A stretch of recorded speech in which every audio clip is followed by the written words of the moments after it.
मुहम्मदिन व बारिक वसल्लिम सल्लु अलैहि सलातन व सलामन अलैका या रसूल अल्लाह। सब लोग ज़रा एक बार बोल दें सल्लल्लाहु अलैहि वसल्लम। सल्लल्लाहु अलैहि वसल्लम। प्यारे इस्लामी भाइयों, नबी के दीवानों,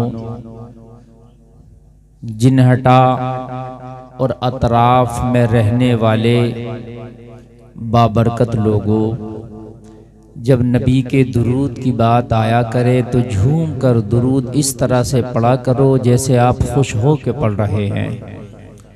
इस तरह से ना पढ़ा करो कि जैसे मजबूरी में कोई पढ़वा रहा हो। मुस्तफ़ा जाने रहमत का ये फरमान है कि कोई मेरा आशिक अगर मुझ पर मोहब्बत के साथ दुरूद पढ़ता है तो नबी फरमाते हैं उसके दुरूद को मैं अपने कानों से सुनता हूँ। कितनी बड़ी बात है ये। अगर आप चाहते हो कि आपका पढ़ा गया दुरूद मुस्तफ़ा डायरेक्ट अपने कानों से सुने तो झूम कर इस तरह से पढ़ा करो जैसे खुशी में पढ़ रहे हो, है ना। लेकिन बहुत से हमारे भाइयों को तो दुरूद याद भी नहीं होता, वो पढ़ें क्या। और मेरे भाइयों, दुरूद नबी का याद ना हो तो याद कर लो। देखो, माँ के पेट से कोई भी आलिम, मौलाना, मुफ्ती, हाफिज, कारी बन के नहीं आता। इसमें शर्म की कोई बात नहीं है। आप लोग शर्माते हो, यार अब मैं वज़ू का तरीक़ा पूछूंगा, नमाज का तरीक़ा पूछूंगा, दुरूद शरीफ याद करूंगा तो लोग हंसेंगे मुझ पर। मेरे भाई, जब आँख खुले, जब सवेरा है, हमने भी तो कहीं पढ़ा है जब मौलाना बने, इन लोगों ने कहीं पढ़ा है तब हाफिज, कारी, मौलवी बने। तो तुम अगर सीखोगे तो मेरे भाई इसमें शर्म की कोई बात नहीं। ये शैतान तुम में बहकाता है और शैतान बहका के वहीं रोक लेता है। न नमाज याद करने देता पूरी जिंदगी, न कुरान याद करने देता पूरी जिंदगी, न दीन के मसाइल याद करने देता पूरी जिंदगी। बस एक ताना तुम्हारे दिल में बिठा देता है, यार लोग हंसेंगे कि इसे ये मसला भी मालूम नहीं था। बस ये चीज जहन में डर हो जाता है, ये मसला भी मालूम ना था। अगर तुमसे कोई ये कहे कि यार तुझे ये मसला मालूम ना था तो तुम्हारे पास बहुत बड़ा जवाब है, उससे कह देना माँ के पेट से तो तू भी मालूम करके नहीं आया था, है ना। वो मेरी गफलत थी भाई, मैंने देर लगा दी, तूने मुझसे पहले ये मसला या ये मालूमात हासिल कर ली, अच्छी बात है। मेरी गफलत थी, मैंने देर लगा ली, मगर मेरी आंख खुली है तो अब तो मुझे याद करने दे, अब तो मुझे याद करने दे, अब तो मुझे आप ताना ना दो। तो मेरे भाई, इस चीज से न डरा करो, यार मैं मौलाना से ये चीज पूछूंगा, कोई भी, मैं हूं या कोई और हो। और जब आपको ये ताना दे के तुझे अब तक ये चीज पता नहीं थी, इतनी छोटी सी बात पता नहीं थी, तो कह देना कि माँ के पेट से तो तुम भी कुछ जान के नहीं आए थे। बात है कि नहीं मेरे भाई। शैतान तुम्हें बहकाता रहता। इसी चक्कर में हम क्या करते हैं कि पूरी जिंदगी गुजार के चले जाते हैं, मगर नमाज याद नहीं हो पाती, मसले याद नहीं हो पाते, और कुछ ऐसी बातें जो मुसलमान को बड़ी जरूरी है याद होना मगर नहीं हो पाती, हमारी शर्म ले जाती है हमें। मेरे भाई, मेरा जुमला ये याद रखना आंखें से लेके पीछे तक, जो चीज तुम्हें मालूम नहीं है, कैसे भी आप इमाम से, हाफिज से, मौलाना से, अब तो मोबाइल है, फोन है, अब तो राब्ते करना बड़ा आसान है किसी से भी। और अब तो कहीं नहीं, कोई मौलाना नहीं मिल रहा तो यूट्यूब पे देख लो, हर चीज अपलोड है उस पर। लेकिन याद करने की कोशिश करो इससे पहले कि कब्र में तुमसे फरिश्ते सवाल करें। मेरे प्यारे, दुनिया में उन सवालों की तैयारी कर लो। कब्र में जो सवाल होंगे ना, उनकी तैयारी कब्र में नहीं होगी मेरे भाई, उनकी तैयारी इसी दुनिया में होगी। जिस दुनिया में तुम जी रहे हो कोई और दुनिया नहीं है। लोगों, उनके यहाँ 7 जन्म का तसव्वुर है, लेकिन कान खोल के सुनो, ये 7 जन्म तो हमारे मजहब इस्लाम में इसका तसव्वुर भी नहीं। हमारा तो एक ही जन्म है, दुनिया में आए हैं और आने के बाद में जब मर गए तो फिर दोबारा दुनिया में नहीं भेजा जाएगा। बस कब्र में जब हम जाएंगे तो हमसे सवाल होगा और मैदान महशर में हमारा दुनिया का जो लिखा हुआ रजिस्टर फरिश्तों ने तैयार किया है वो हमारे हाथ में दे दिया जाएगा। उस वक्त अगर रजिस्टर में तुम्हारी नेकियां कम हैं, बड़ा अफसोस होगा। या अल्लाह, तू दोबारा से दुनिया में भेज दे। मौला, तेरे सजदों के अलावा कोई दूसरा काम ही नहीं करेंगे, मगर ये तुम्हारी सिर्फ और सिर्फ एक सोच होगी कि दोबारा दुनिया में भेज दे, एक ख्वाहिश होगी, लेकिन कभी दुनिया में किसी को भेजा ना गया है न किसी को भेजा जाएगा। इंसान कह देता है कि भाई वो अभी तो जवानी है, मैं देख लूंगा और यार तौबा कर लूंगा, कोई बात नहीं है, बुढ़ापे में नमाजें भी पढ़ेंगे, दाढ़ी भी रखेंगे, तौबा भी करेंगे। और मेरे मुसलमान भाई, तुम्हें पता है कि बुढ़ापा आएगा, है ना? कैसे कैसे कड़ियल नौजवानों को हमने जाते देखा। आपने अपने हाथों से दफन किया होगा कितने नौजवानों को, आपने मिट्टी दी होगी अपने कितने साथियों को, आपने कितनों के तीजे और दसमों की फातहा में शिरकत की होगी। वो जो तुम्हारे साथ बैठते थे, जिनके दाढ़ी के बाल भी काले थे, जिनके जो है सर के बाल भी काले थे, अभी उनका सर का बाल एक भी सफेद ना हुआ था, लेकिन मौत आ गई। बड़े बड़े पहलवान, बड़े बड़े ताकतवर, बड़े बड़े सूरमा, बड़े बड़े तख्त ताज वाले, बड़े बड़े पैसे वाले, बड़ी बड़ी हुकूमत वाले, बात वाले लोगों, फौजो सिपाह वाले लोगों, दिरहमो दिनार वाले, आपने देखा होगा कि जमीन कैसे कैसे को खा गई। हमें भी खा जाएगी, खा जाएगी कि नहीं खा जाएगी? कब्र पुकारती है रोजाना कब्र। ये चंद बातें हैं, मैं तकरीर शुरू करने से पहले जो आपसे बोल रहा हूं, रोजाना कब्र पुकारती है, ओ मेरे अंदर आने वाले गाफिल इंसान, मैं अंधेरे का घर हूं, रोशनी लेके आना। कब्र क्या कहती है? मैं अंधेरे का घर हूं, क्या लेके आना? रोशनी लेके आना। पुकारती है कब्र, लेकिन हम नहीं सुनते। हम तो अपने जो ये मकान है जिसमें हमें पता नहीं कितने दिन रहना है, साल 2 साल 10 साल 20 साल, उन्हीं को रंगो रोगन में लगते हैं कि इसमें लाइटिंग की लाइट फिट होगी, इसमें अब लिसाई होगी, पुताई होगी, लेकिन वो कब्र जो तेरा वो मकान है जिसमें कयामत तक तुझे सोना है, उसकी भी तो रोशनी का कभी इंतजाम किया होता? उसकी रोशनी का इंतजाम कौन करेगा? कोई नहीं, वो हम ही को करना है। आज इंशाअल्लाह नौजवानों, आपको चंद अहम बातें मैं बताऊंगा। आप इस सर्दी के मौसम में तशरीफ लाए, अल्लाह आपका आना अपनी बारगाह में कबूल फरमाए। और अल्लाह ताला, देखिए बहुत सर्दी का मौसम है और आप आए हैं, ये आप बड़ी बात है।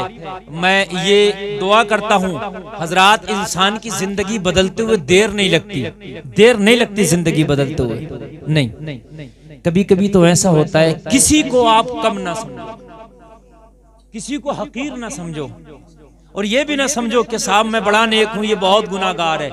जिंदगी को बदलते हुए देर नहीं लगती। कभी कभी ऐसा होता है कि इंसान के दिल पे चोट लगती है, एहसास गुनाह होता है, रब की बारगाह में तौबा करता है, अल्लाह उसे माफ करके जन्नत का हकदार बनाता है। कभी कभी ऐसा भी होता है, होता कि नहीं होता मेरे भाई? मैं आज चंद बातें आपको बताऊंगा। ये शादी की महफिल है और साहिब खाना ने बड़ा अच्छा जलसा ये सजाया है, मेहमानों को बुलाया। इकबाल आजम इकबाल साहब ने बड़े अच्छे कलाम सुनाए और आपने समात की। आस मोहम्मद भाई अच्छी निजामत आपके सामने पेश कर रहे। मैं हाजिर आया, अब मेरी गुफ्तगू आप सुनेंगे। और ये बड़ा कड़ाके की सर्दी है, लेकिन फिर भी आप अपने नरम गरम बिस्तरों को छोड़ के आ गए। मैं तो एक ही दुआ करूंगा, या अल्लाह जब हम यहाँ से जाएं तो हमारे दिलों को तू अपनी रहमत की तरफ फेर देना। इससे बड़ा कोई इनाम ही नहीं, इससे बड़ा कोई इनाम नहीं है ना। और ये जो गांव है आपका जिनहटा हजरात बड़ा मशहूर है, और ये मशहूर इस वजह से नहीं, इसमें आप लोग रहते हैं, ये इस वजह से मशहूर है कि इसमें अल्लाह के बुजुर्ग रहते हैं। सुभान अल्लाह, सुभान अल्लाह। इस वजह से नहीं कि आप लोग रहते हैं, तो उन बुजुर्गों के सदक़े में अल्लाह ताला हमारी नैया को पार लगा। और बस दुआ ये करूंगा कि मेरे मौला तू हमारे दिलों को अपनी रहमत की तरफ फेर देना। ये शादी की महफिल है, शादी के ताल्लुक से इंशाअल्लाह मुकम्मल गुफ्तगू करूंगा। मैं आपको शादी के हवाले से आपको इंशाअल्लाह बताऊंगा। और मैं दुआ करता हूँ इस शादी को अल्लाह खाना आबादी बना दे, अल्लाह ताला इस शादी में आने वाली परेशानियों को गैब से आसानियों में तब्दील फरमा दे। आमीन। मैं अर्ज कर रहा था, लोगों कभी अल्लाह की रहमत से नाउम्मीद ना होना और कभी ये ना सोचना कि हम अभी तो बाल काले हैं, जब सफेद होंगे तो इबादत कर लेंगे, अभी तो जवान है, बूढ़े होंगे तो कर लेंगे। नहीं, लोगों किसी को नहीं पता कि बूढ़े होंगे कि नहीं होंगे, किसी को नहीं पता कि बाल सफेद होंगे कि नहीं होंगे। क्या पता मौत का फरिश्ता बचपन में आ जाए। मेरे भाइयों, आपने तो ऐसे लोग भी देखे होंगे कि जिन दुनिया में और एक सांस ली और इंतकाल कर गए। ऐसे भी हैं कि नहीं? और कितने ऐसे भी हैं कि दुनिया में एक सांस भी ना लिए, माँ के पेट से दुनिया में मुर्दा होकर ही जन्म लिया। सुभान अल्लाह। क्या भरोसा है जिंदगानी का, आदमी बबूला है पानी का। बड़ी बरको शरार है दुनिया, बड़ी बेतबार है दुनिया, जिंदगी नाम रख दिया किसने, मौत का इंतजार है दुनिया। आप और हम मौत को कितना दूर समझते हैं। शादियां करते हैं, शादियों में ये तो साहिब खाना को अल्लाह सलामत रखे कि इन्होंने एक महफिल सजाई।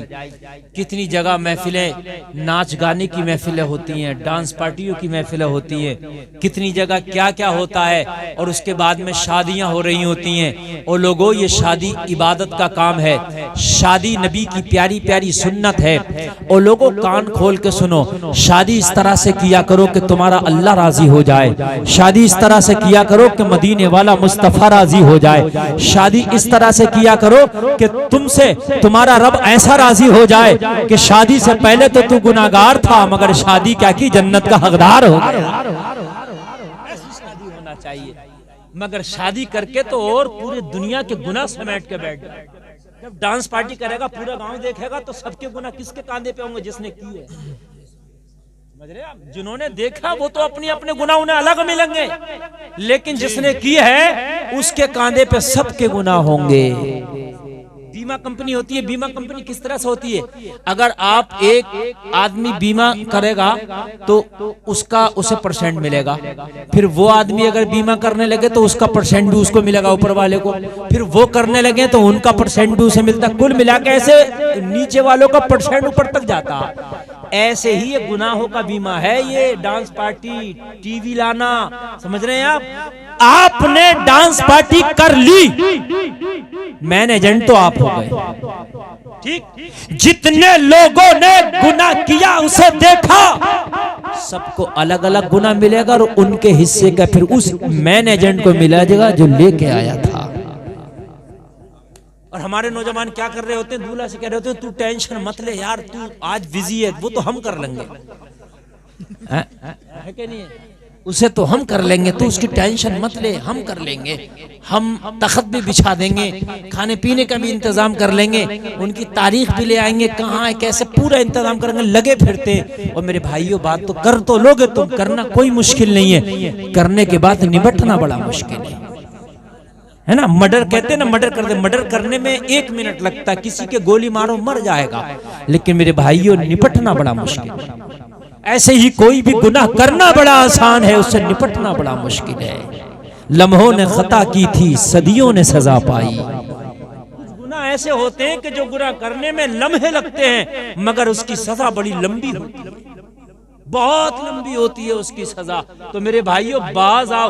हजरत उमर इब्ने खत्ताब, लोगों जरा गौर करो, खलीफतुल मुस्लिमीन है, दूसरे नंबर के खलीफा है, नबी के पहलू में लेटे हुए हैं। हजरत उमर वो हैं जिसे मेरे नबी ने मांगा था, या अल्लाह उमर को साहिबे ईमान कर दे, या अल्लाह उमर को मेरा दोस्त बना दे। लोगों जरा गौर करो, उमर वो हैं जिसके बारे में आमीना के लाल फरमाते हैं कि आसमान के सितारों के बराबर अगर किसी की नेकियां हैं तो मेरे उमर की हैं। लोगों जरा गौर करो, हजरत उमर वो हैं, आदि दुनिया पर अगर किसी की हुकूमत है तो हजरत उमर इब्ने खत्ताब की है। हजरत उमर वो हैं कि जिनका नाम सुनते ही शैतान रास्ता बदल देता है। हजरत उमर वो हैं कि जिनके नाम से शैतान आज भी भाग जाता है। हजरत उमर वो है, लोगों कान खोल के सुनो, लोगों कान खोल के सुनो कि हजरत उमर के बारे में दुनिया के एक मुदब्बिर ने यह कहा था कि अगर मोहम्मद अरबी के पास एक उमर और होता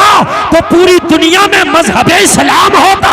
नारे तकबीर, नारे रिसालत, नारे गौसियत, मसलके आला हजरत फैजाने आला हजरत फैजाने सरकारे मदीना हजरत अल्लामा मुफ्ती गुलफाम रजा रामपुरी जिंदाबाद। अब मेरी तकरीर शुरू हो रही है, आप सुनिएगा, इंशाअल्लाह आपको मजा आएगा। यहाँ भी झूमेंगे, मरने के बाद अपनी अपनी कब्रों में झूमेंगे इंशाअल्लाह। आपको आवाज साउंड की साफ आ रही है? मोहसिन साहब साफ है आवाज? तवज्जो कीजिएगा आप। अब जरा तवज्जो कीजिएगा एक एक जुमले पर। हजरत उमर की कितनी फजीलत है मैंने बताई। तेरी और मेरी कोई औकात नहीं, मेरे जन्नती होने की कोई जमानत नहीं, तेरे जन्नती होने की कोई जमानत नहीं।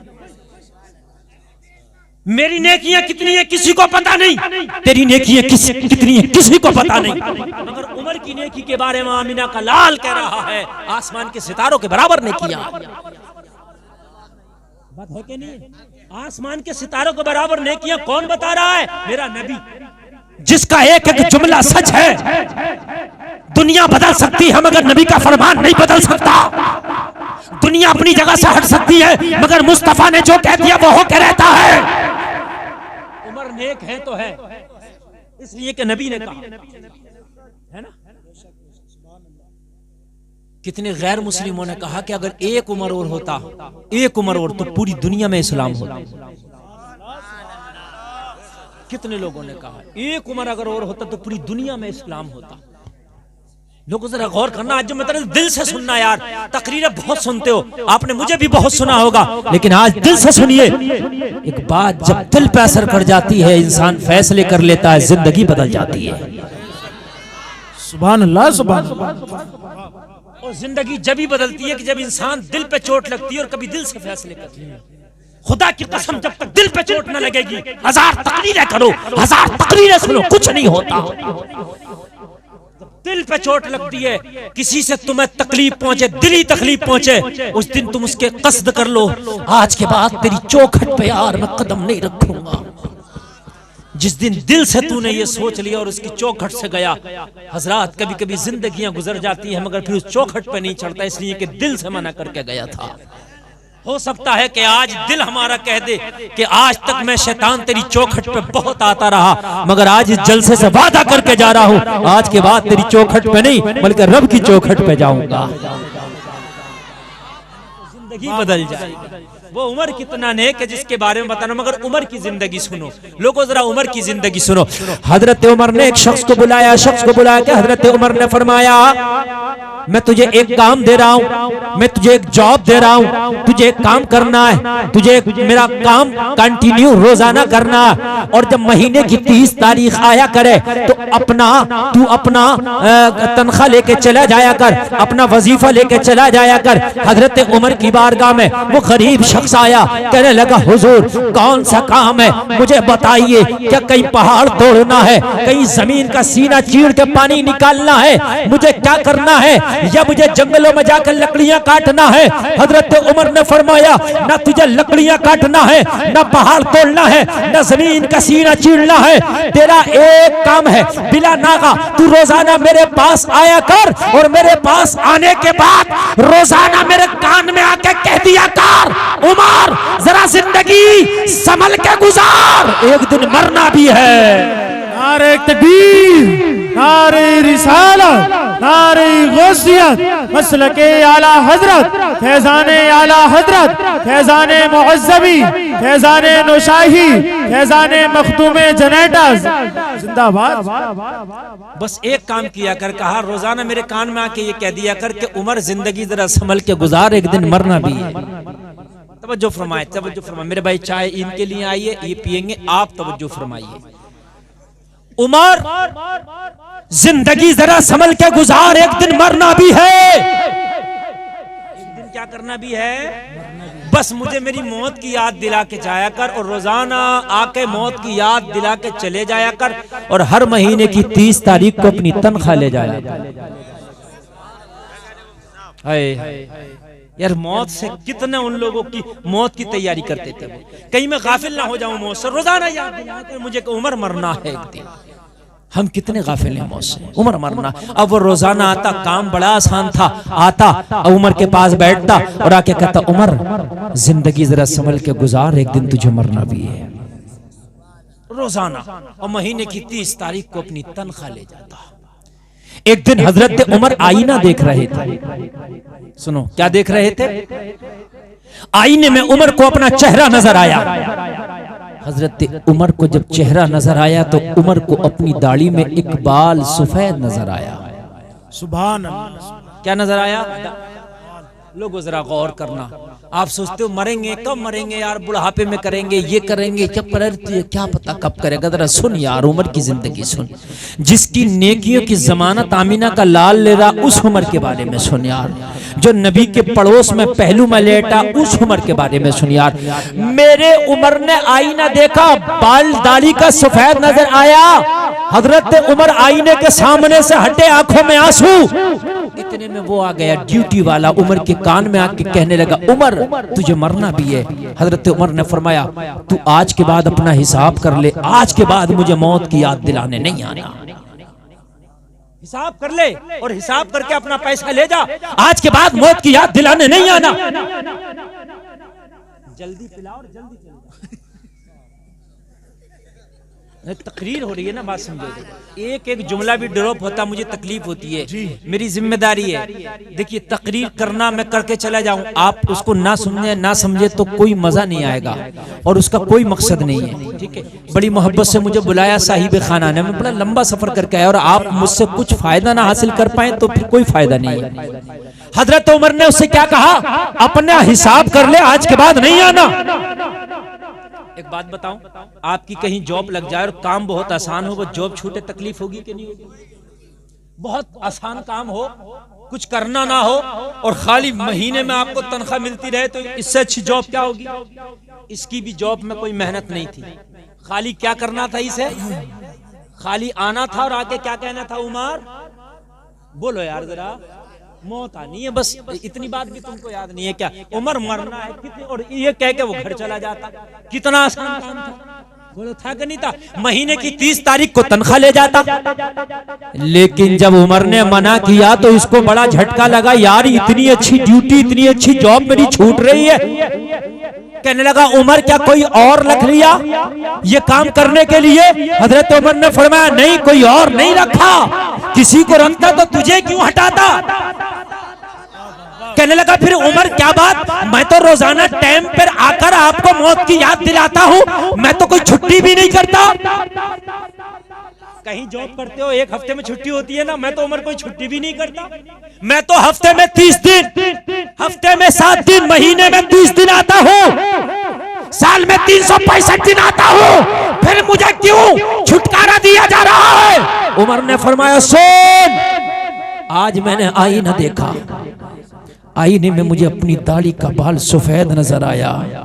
मेरे दाढ़ी के बाल ने मुझे झंझोड़ के कहा, उमर किधर जा रहा है? अब कुछ नहीं आएगा, सिर्फ तेरे पास मौत आएगी, इसलिए कि बुढ़ापा आने लग गया है। जो काम तू करता था वो काम वो दाढ़ी का सफेद बाल करने लग गया है। जब जब मैं आईना देखा करूंगा, वो सफेद बाल मुझे मौत की याद दिलाया करेगा। इसलिए कि बचपन के बाद जवानी आती है और जवानी के बाद बुढ़ापा आता है, बुढ़ापे के बाद सिर्फ मौत का मौसम आता है। हालांकि बचपन में भी मौत आती है, जवानी में भी आती है, मगर इंसान को एक अंदाज होता है कि यार बचपन के बाद हो सकता है जवान हो जाए, जवान के बाद हो सकता है बूढ़े हो जाए, लेकिन बूढ़े के बाद कुछ नहीं होना, सिर्फ मौत आना है। हजरत उमर ने फरमाया, ये दाढ़ी का सफेद बाल सिर्फ मुझे मेरी मौत की याद दिलाएगा। ओ लोगों, अब तो उम्र अभी बड़ी कम हो गई, पहले के लोग 100-100, 200-200 साल जीते थे, अब हमारी उम्र कितनी है? 50-60 साल में लोगों आदमी की उम्र मुकम्मल होकर चली जा रही है। ओ मेरे भाइयों, तौबा करो, तौबा का दरवाजा अभी खुला है, अल्लाह ने तुम्हें मोहलत दी है। अगर आज भी तुमने तौबा कर ली तो रब तुम्हें बख्शों में शुमार कर देगा। और तौबा अगर कितने भी तुम्हारे गुनाह है और तुमने तौबा कर ली तो लोगों, अल्लाह तुम्हारे समंदर के झाग के बराबर भी अगर गुनाह है तो जब भी माफ कर देगा। सुभान अल्लाह, जब भी माफ कर देगा। लेकिन करो, ये मत सोचो करूंगा, क्या पता उससे पहले मौत आ जाए। कर लो, आज ही करना है। एक अल्लाह का वली है जिसका नाम है बायजीद बुस्तामी। कह दो सुभान अल्लाह। सुभान अल्लाह, सुभान अल्लाह। वो तसव्वुफ के बादशाह का नाम बायजीद बुस्तामी है कि लोगों जब तसव्वुफ का अलिफ पढ़ोगे ना, तसव्वुफ की ता पढ़ोगे ना, तो बायजीद बुस्तामी को जरूर पढ़ना पड़ेगा। बायजीद बुस्तामी का एक मुरीद आया आपकी बारगाह में, आगे कहने लगा हुजूर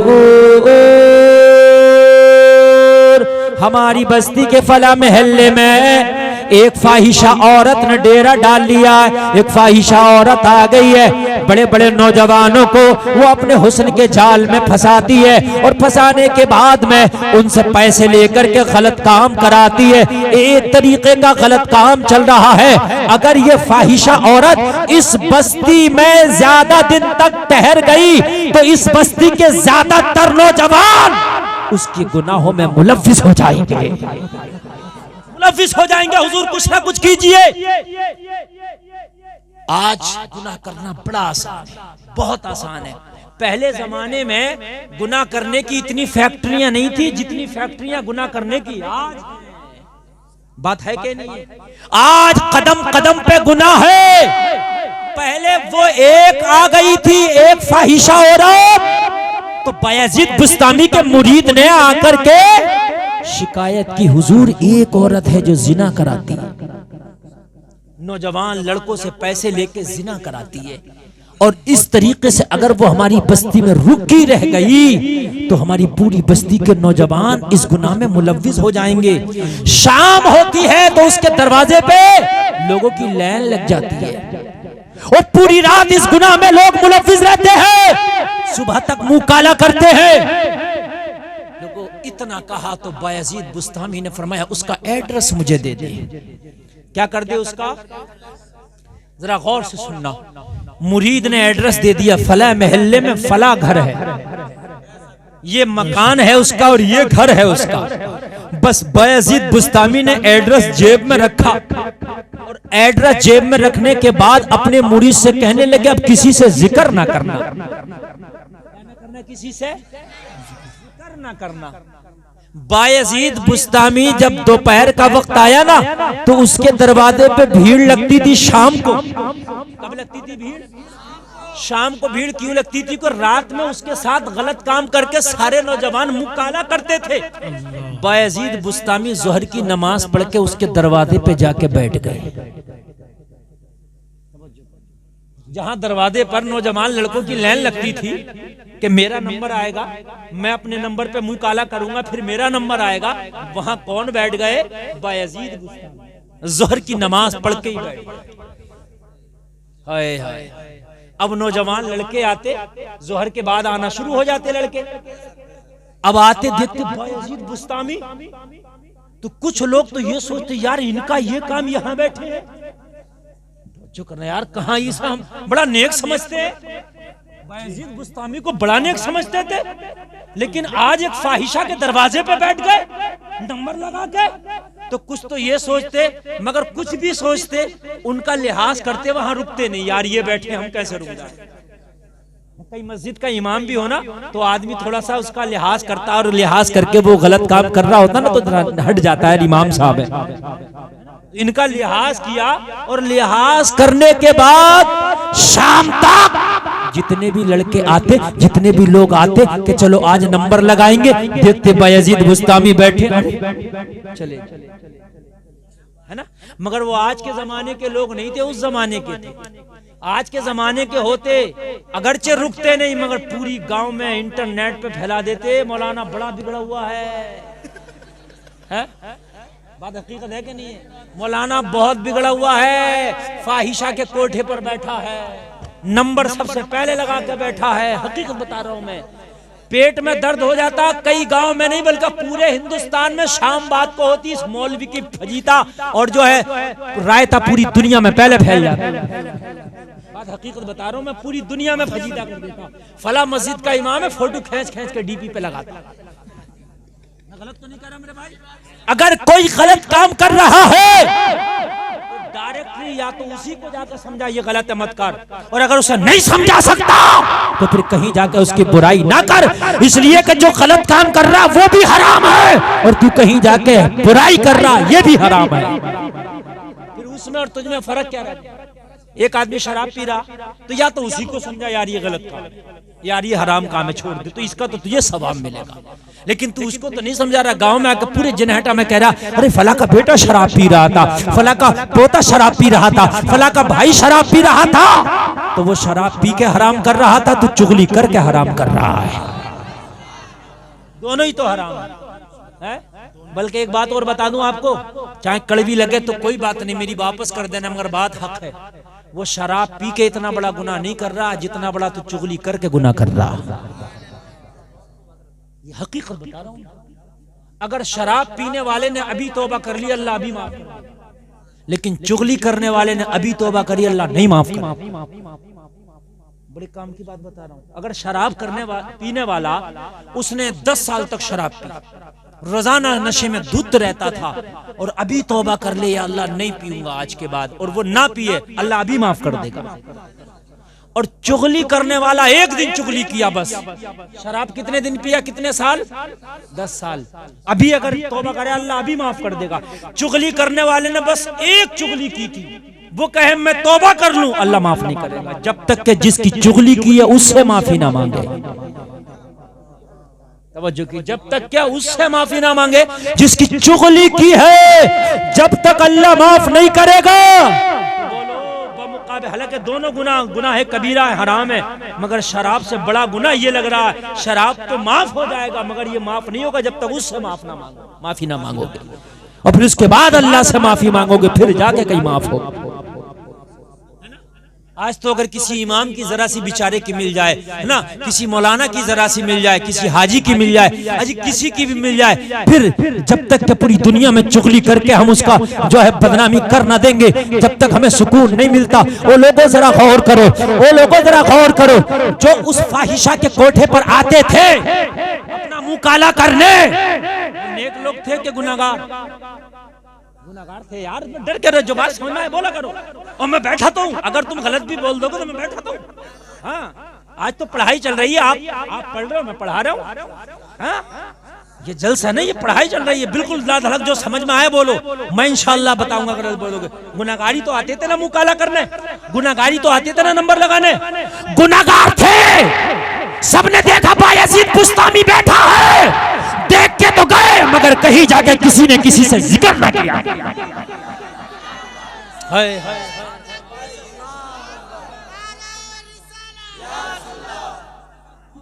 गुनाहगार तो थे मगर रब्बे काबा की कसम किसी ने किसी से जिक्र ना किया।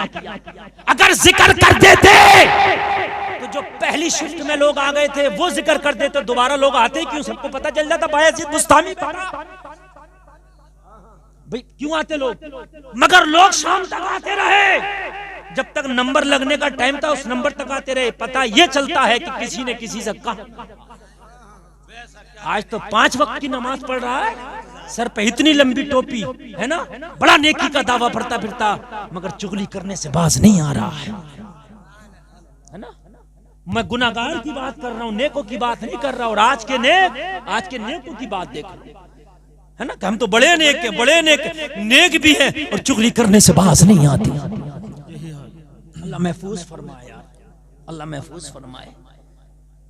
सबने देखा बायजीद बुस्तामी बैठा है। एक बात और बताऊं, सबने देखा, ये किसी को ना पता था कि क्यों बैठा है, और ये तुम्हें भी नहीं पता कि क्यों बैठा है।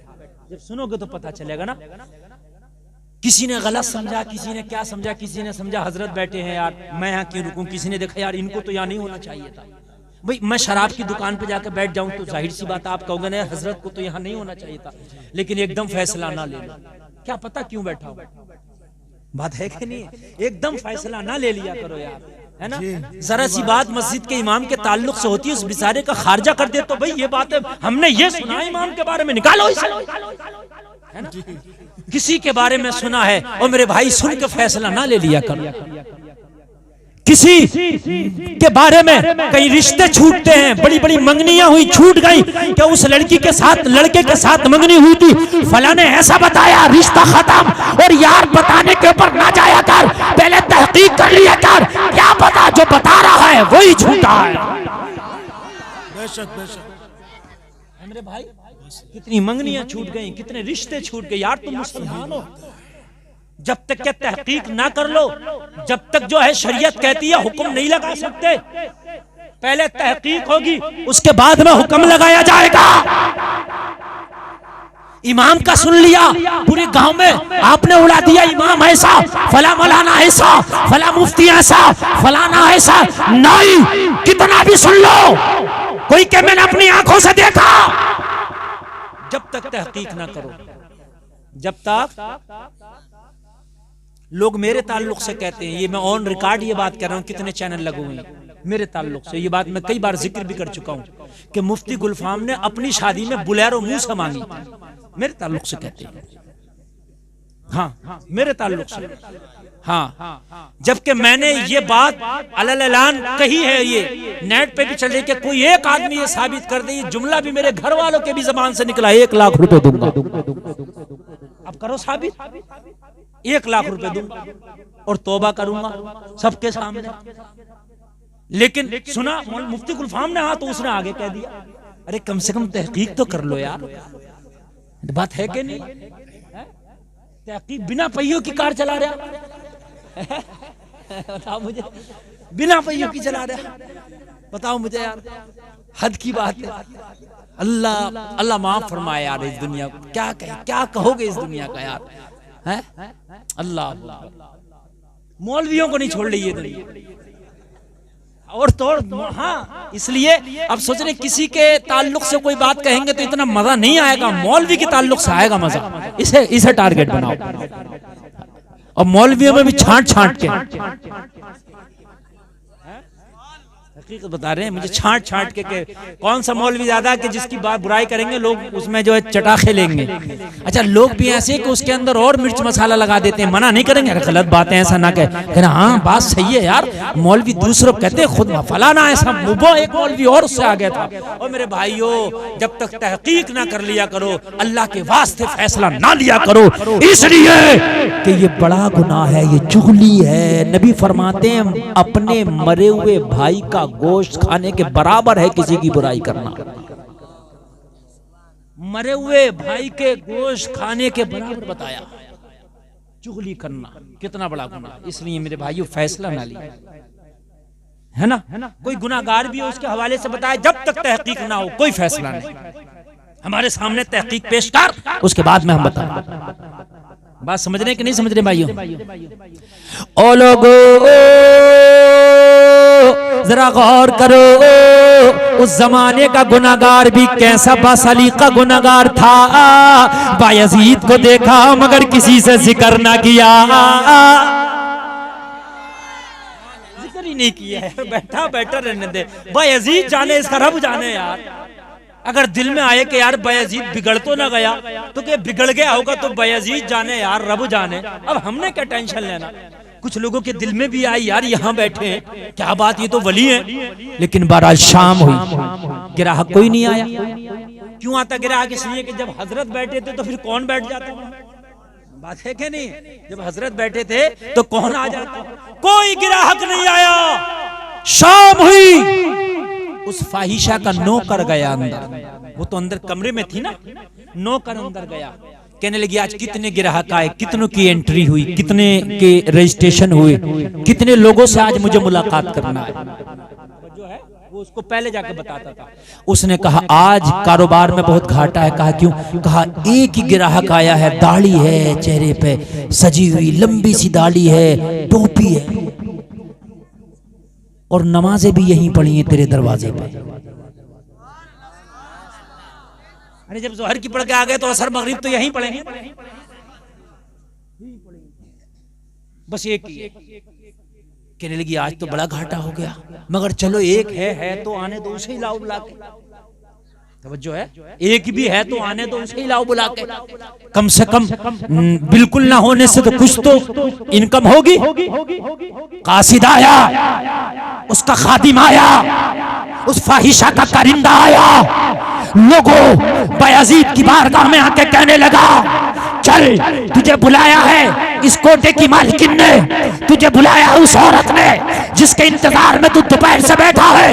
बायजीद बुस्तामी ने मुसल्ला उठाया, रब का नाम लिया और उसके कोठे की तरफ चल दी,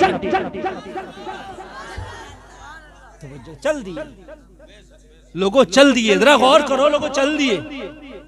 और चलने के बाद उसके पास पहुंच गए, उसके पास पहुंचे, जैसे ही पहुंचे वो फाहिशा बोली, ए आने वाले एक बात तो बता, क्या तू बहुत अमीर है इस इलाके का, इस बस्ती का? कहा नहीं तो। क्या तू बहुत दबदबे वाला है? कहा नहीं तो। कहा जब से तू आया है तेरी वजह से कोई आया ही नहीं। हज़रत बायजीद बुस्तामी फरमाते हैं वो कोई आया कि नहीं आया वो अपनी बात खुद समझें, मैं आया हूं अपनी बात मैं समझूं, अपनी फीस बता। जरा गौर करना, तू अपनी फीस बता, तेरी जो फीस होती है तू अपनी फीस बता, तू अपना काम, और मैंने जो आया हूं वो मेरा काम मुझे करने दे, कोई नहीं आया वो उनका मैटर है, उनका मुझसे ना पूछ, है ना, उनका मुझसे ना पूछ। अगर ये भी कुछ कहते फिर चुगली हो जाती कि नहीं हो जाती, है ना, वो रोज आते थे क्यों नहीं आए, उनका ना पूछ, उनका उनके बारे में वो जाने, मेरा मैं आया हूं ना, मेरी फीस बता। उसने फीस बताई, बायजीद बुस्तामी ने फीस अदा कर दी। जरा गौर करना, रोंगटे खड़े हो जाएंगे वो लोग, रोंगटे खड़े हो जाएंगे। स्टेज लगा लगा के तुम डांस पार्टियां कराते हो, पूरे जमाने को दिखाते हो, कभी किसी एक को तौबा भी कराई कभी जिंदगी में तुमने? कभी एक को नमाजी भी बनाया जिंदगी में? कभी एक को आपने झूठ बोलने से तौबा भी कराया जिंदगी में? कभी एक जहन्नमी को किसी जन्नती भी बनाया तुमने? जन्नती तो एक ना बना पाए, तौबा तो एक को ना करा पाए, नमाजी तो एक को ना बना पाए, जहन्नमी हजारों को बना के चले गए। तुम्हें क्या राइट है किसी को जन्नती नहीं बना सकते तो आप जहन्नमी बना रहे हो? क्यों ऐसा काम कर रहे हो कि जिसकी वजह से दूसरे लोग जहन्नमी बन रहे हैं? बायजीद बुस्तामी ने उसकी फीस अदा कर दी। फीस अदा करने के बाद बायजीद बुस्तामी है और खाली वो है, अब दोनों है लोगों, कोई और नहीं। बायजीद बुस्तामी है या फाहिशा औरत है? ओ लोगों जरा दिल के कानों से सुनना, फाहिशा औरत बोली मेरी फीस दे दी गई है, अब मुझे बता क्या करना है।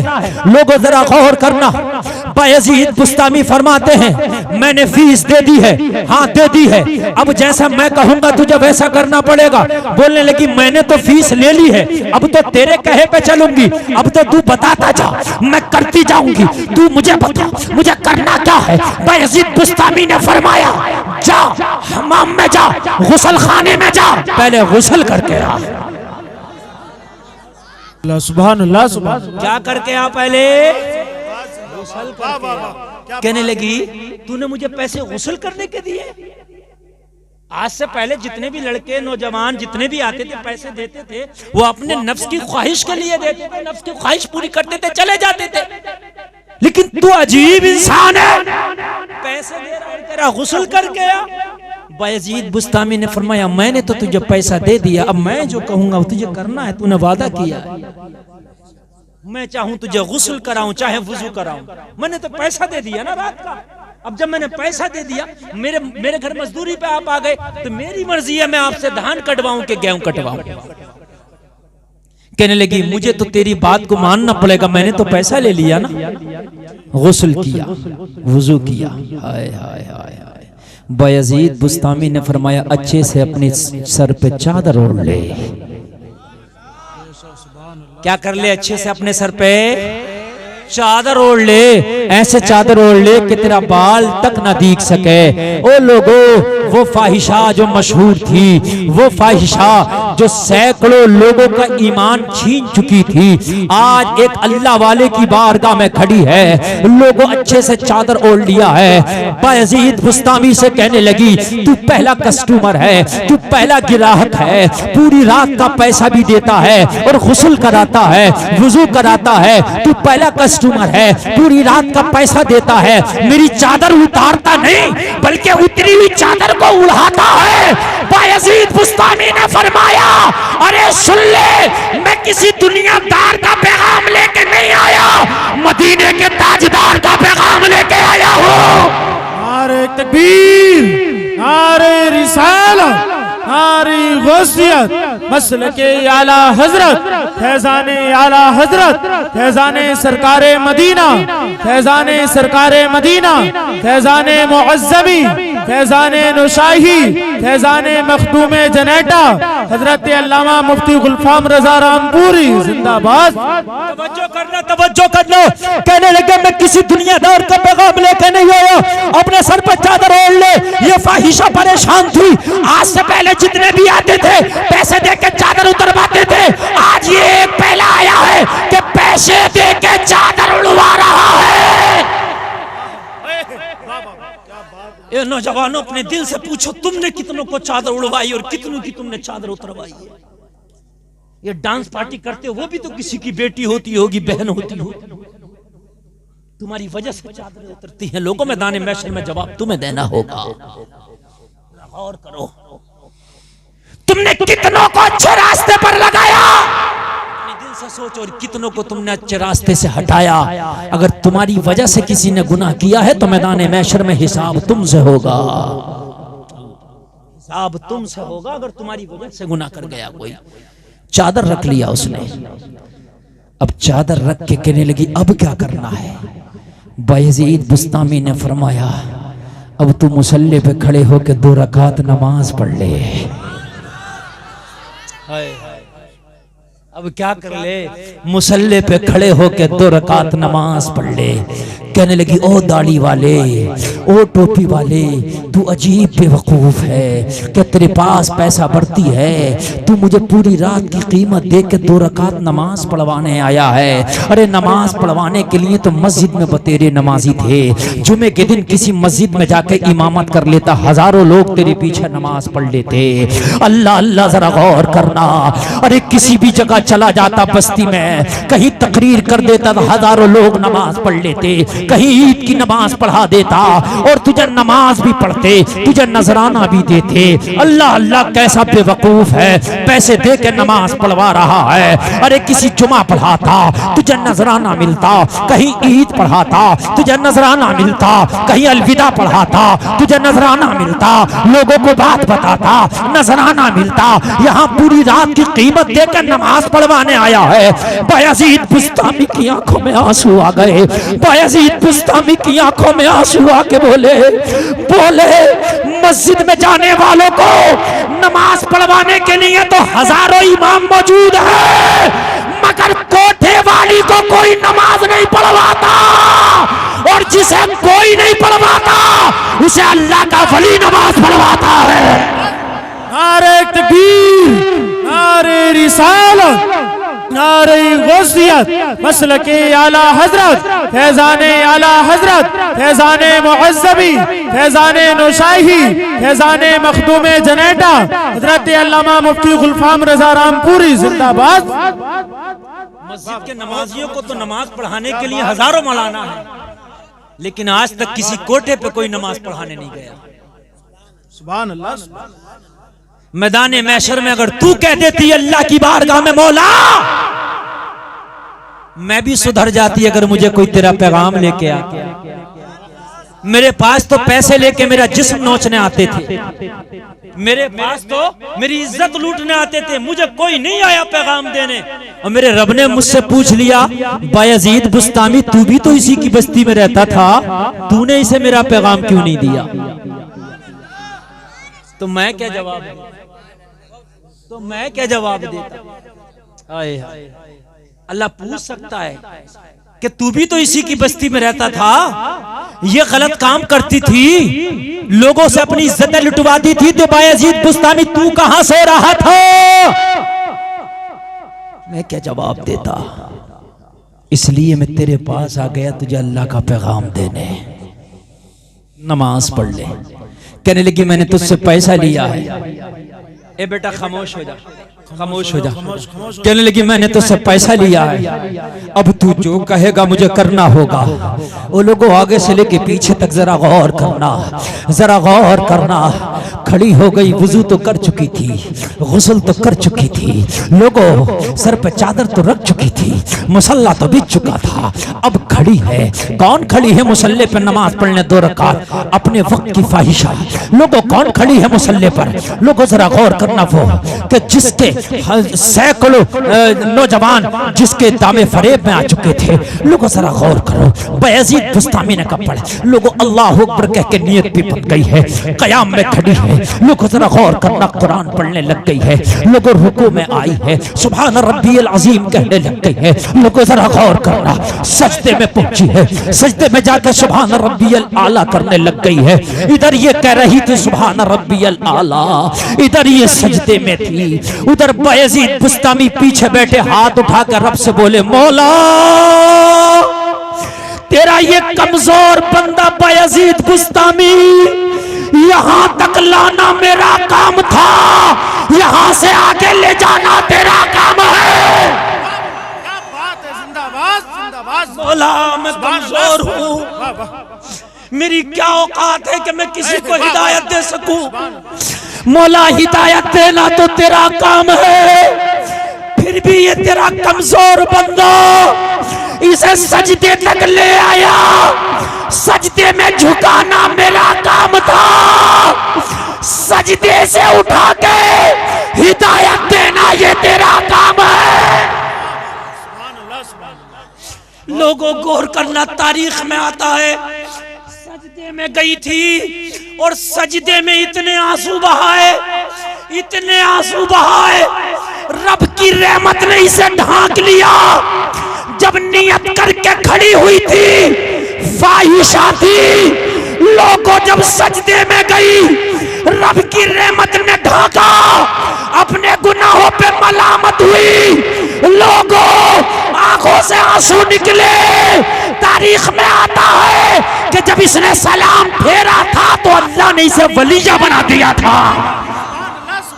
नारे तकबीर, नारे रिसालत, नारे गौसियत, मसलके आला हजरत, फैजाने आला हजरत, फैजाने सरकारे मदीना हजरत अल्लामा मुफ्ती गुलफाम रजा रामपुरी जिंदाबाद। सजदे से सर उठाया तो अल्लाह ने इसे वलिया बना दिया। जब उनके गदा भर देते हैं शाहाने जमाना की झोली, मोहताज का जब ये आलम है, मुख्तार का आलम क्या होगा। बायजीद बुस्तामी जब निकले हैं तो लोगों इसे वलिया बना के निकले हैं। अल्लाह जरा गौर करे। ओ मेरे भाई, कोई हक नहीं है तुम्हें किसी को जहन्नमी बनाने का। ओ मेरे भाई, अगर हो सके तो अपनी जिंदगी में किसी को जन्नती बना दो। अगर हो सके तो अपनी जिंदगी में किसी को भलाई का हुक्म दे दो। अगर हो सके तो जिंदगी में लोगों किसी को तौबा करा दो। और सच्ची तौबा जिस दिन बंदा कर लेता है, अल्लाह पुराने सारे गुनाह माफ फरमा देता है। सारे गुनाह अल्लाह माफ फरमा देता है, सारे। बस तौबा करना लेके शर्त। अगर तौबा ना किए और ऐसे ही मर गए तो लोगों हिसाब बड़ा सख्त होगा। ओ नौजवानों, दिन दिन भर मोबाइलों में निकालने वालों, वो अपने माँ बाप से झगड़ा करके उन्हें नाराज करने वालों, और अपने माँ बाप को गालियां देने वालों, और सिर्फ जुमा की नमाज से काम चलाने वालों, कान खोल के सुन लो, मौत का फरिश्ता तुम्हारे पीछे लगा है। जिस दिन मोहलत खत्म हुई उसी दिन तुम्हारी रूह को कब्ज करके ले जाएगा। नहीं छोड़ेगा, नहीं छोड़ेगा। एक बात बताऊं मैं आपको, सही बताऊं, ये शादी किसके घर हो रही है? क्या नाम है? यूसुफ भाई। कहाँ यूसुफ भाई? दूल्हा किधर है? दूल्हा अच्छा, दूल्हा को भी बुलाए, उसकी शादी की महफिल है, ये यादगार महफिल है, इसमें तो दूल्हा को होना चाहिए ताकि अपने बच्चों को बताए। हाँ, मेरी तकरीर सुनिएगा, इंशाअल्लाह आपका ईमान ताज़ा हो जाएगा, इंशाअल्लाह ईमान। बड़े दिल से मैं तकरीर कर रहा हूँ। देखिए, मेरी नेट पे आपने हजारों तकरीरें सुनी होंगी, अल्हम्दुलिल्लाह मुझे इतनी तकरीरें याद हैं कि आप एक महीने तक बुलवाओगे बोलता रहूंगा, लेकिन मैं वो बोलने की कोशिश कर रहा हूँ जिसकी आपको जरूरत है। मेडिकल में तो लाखों दवाइयां रखी हैं, तुम्हारे बेकार हैं, तुम्हारे काम की तो वही टैबलेट है जिससे तेरा दर्द रुक जाए। जी सुभान अल्लाह, सुभान अल्लाह। हजारों दवाइयां रखी हैं मेडिकल में, तेरे किस काम की? तेरे काम की तो वही है ना जिससे तेरा दर्द रुक जाए, है ना। बहुत से लोगों ने फरमाइश भी की है और मुझे नेट पे सुन सुन के जानते हैं, इन्होंने वो तकरीर की थी, वो की थी, वो की थी, सब की है, फरमाइशें की हैं, लेकिन मैं वो टैबलेट दे रहा हूं जिससे तेरा दर्द रुक जाए। मेरी दुकान में तो हर तरह का माल है, मगर मैं तुझे वो दे रहा हूं जिसकी तुझे जरूरत। ये शादी हो रही है यूसुफ भाई के घर हो रही है ना, इनकी जब शादी रखी गई होगी इनके घर, तो इनके घर वालों ने तैयारी की होगी महीनों पहले से, है नहीं? इनके महल्ले वालों ने, रिश्तेदारों ने, सबने तैयारी की होगी ना, क्योंकि शादी है ना। इनके मामा ने, चाचा ने, ताया ने, खानदान ने सब तैयारी में लग गए, क्यों? यूसुफ भाई के घर शादी है, डेट रख गई। लेकिन आगे से लेके पीछे तक मुझे बताओ, जो डेट रख जाती है शादी की, 100% यकीन नहीं है कि वो शादी हो जाए। बात है कि यकीन नहीं है कि हो जाए। कभी कभी तो हमने ये भी देखा कि बारातें लौट जाती, ऐसा होता कि नहीं होता? कभी कभी तो ऐसा देखा गया कि निकाह पढ़ते पढ़ते रह गया और बारात वापस। कभी कभी तो शादी की डेट रख के शादी फिर आगे पीछे हो जाती है, होता कि नहीं होता? अरे भाई होता है।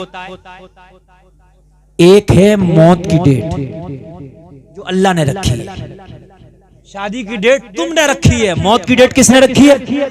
और अल्लाह ने मौत की डेट रख के ऐलान कर दिया, वलन युअख्खिरुल्लाहु नफ्सन इज़ा जाअ अजलुहा। अल्लाह ने मौत की डेट रखी और डेट रख के क्या ऐलान कर दिया कि जब मौत आएगी तो एक सांस की भी मोहलत नहीं दी जाएगी। सांस को अल्लाह ने डेट रख दी, डेट फिक्स है। और ये आगे से लेकर पीछे तक बात और सुन लो, जिसे मौत का टाइम आ गया उसे मरना है, कोई भी दुनिया की ताकत नहीं रोक सकती, ये कुरान का ऐलान है। अच्छा, एक बात और सुन लो, किसी की मौत की तारीख आगे पीछे नहीं हो सकती, ये कुरान का ऐलान है। और जो एक बार मर गया दोबारा जिंदा नहीं हो सकता, ये भी कुरान का ऐलान है।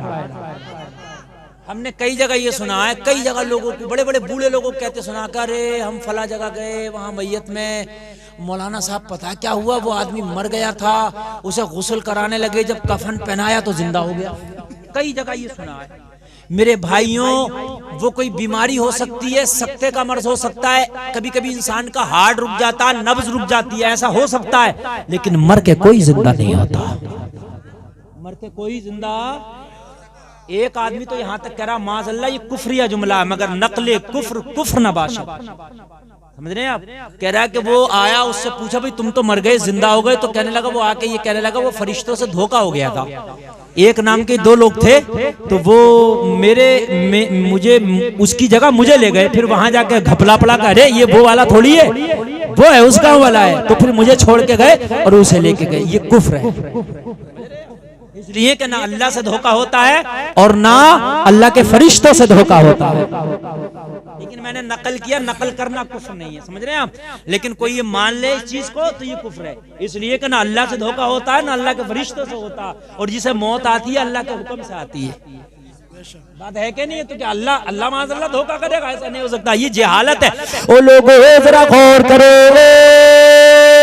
मौत का वक्त फिक्स, मौत का वक्त बिल्कुल फिक्स, डन कर दिया अल्लाह ने। ये मैं हजारों साल पुरानी आपको बात बता रहा हूँ। एक नबी था अल्लाह का जिसका नाम था हजरत सुलेमान। हजरत सुलेमान की हुकूमत जिन्नों पर भी थी, हवाओं पर, दरियाओं पर, जानवरों पर, परिंदों पर, इंसानों पर, सब पर हजरत सुलेमान की हुकूमत चलती थी। एक शख्स हजरत सुलेमान के दरबार में खड़ा था, मरने का वक्त करीब आ गया, चंद मिनट उसके मरने में बचे हैं, और जहां मरने की जगह अल्लाह ने फिक्स की थी वो जगह हजारों मील दूर है।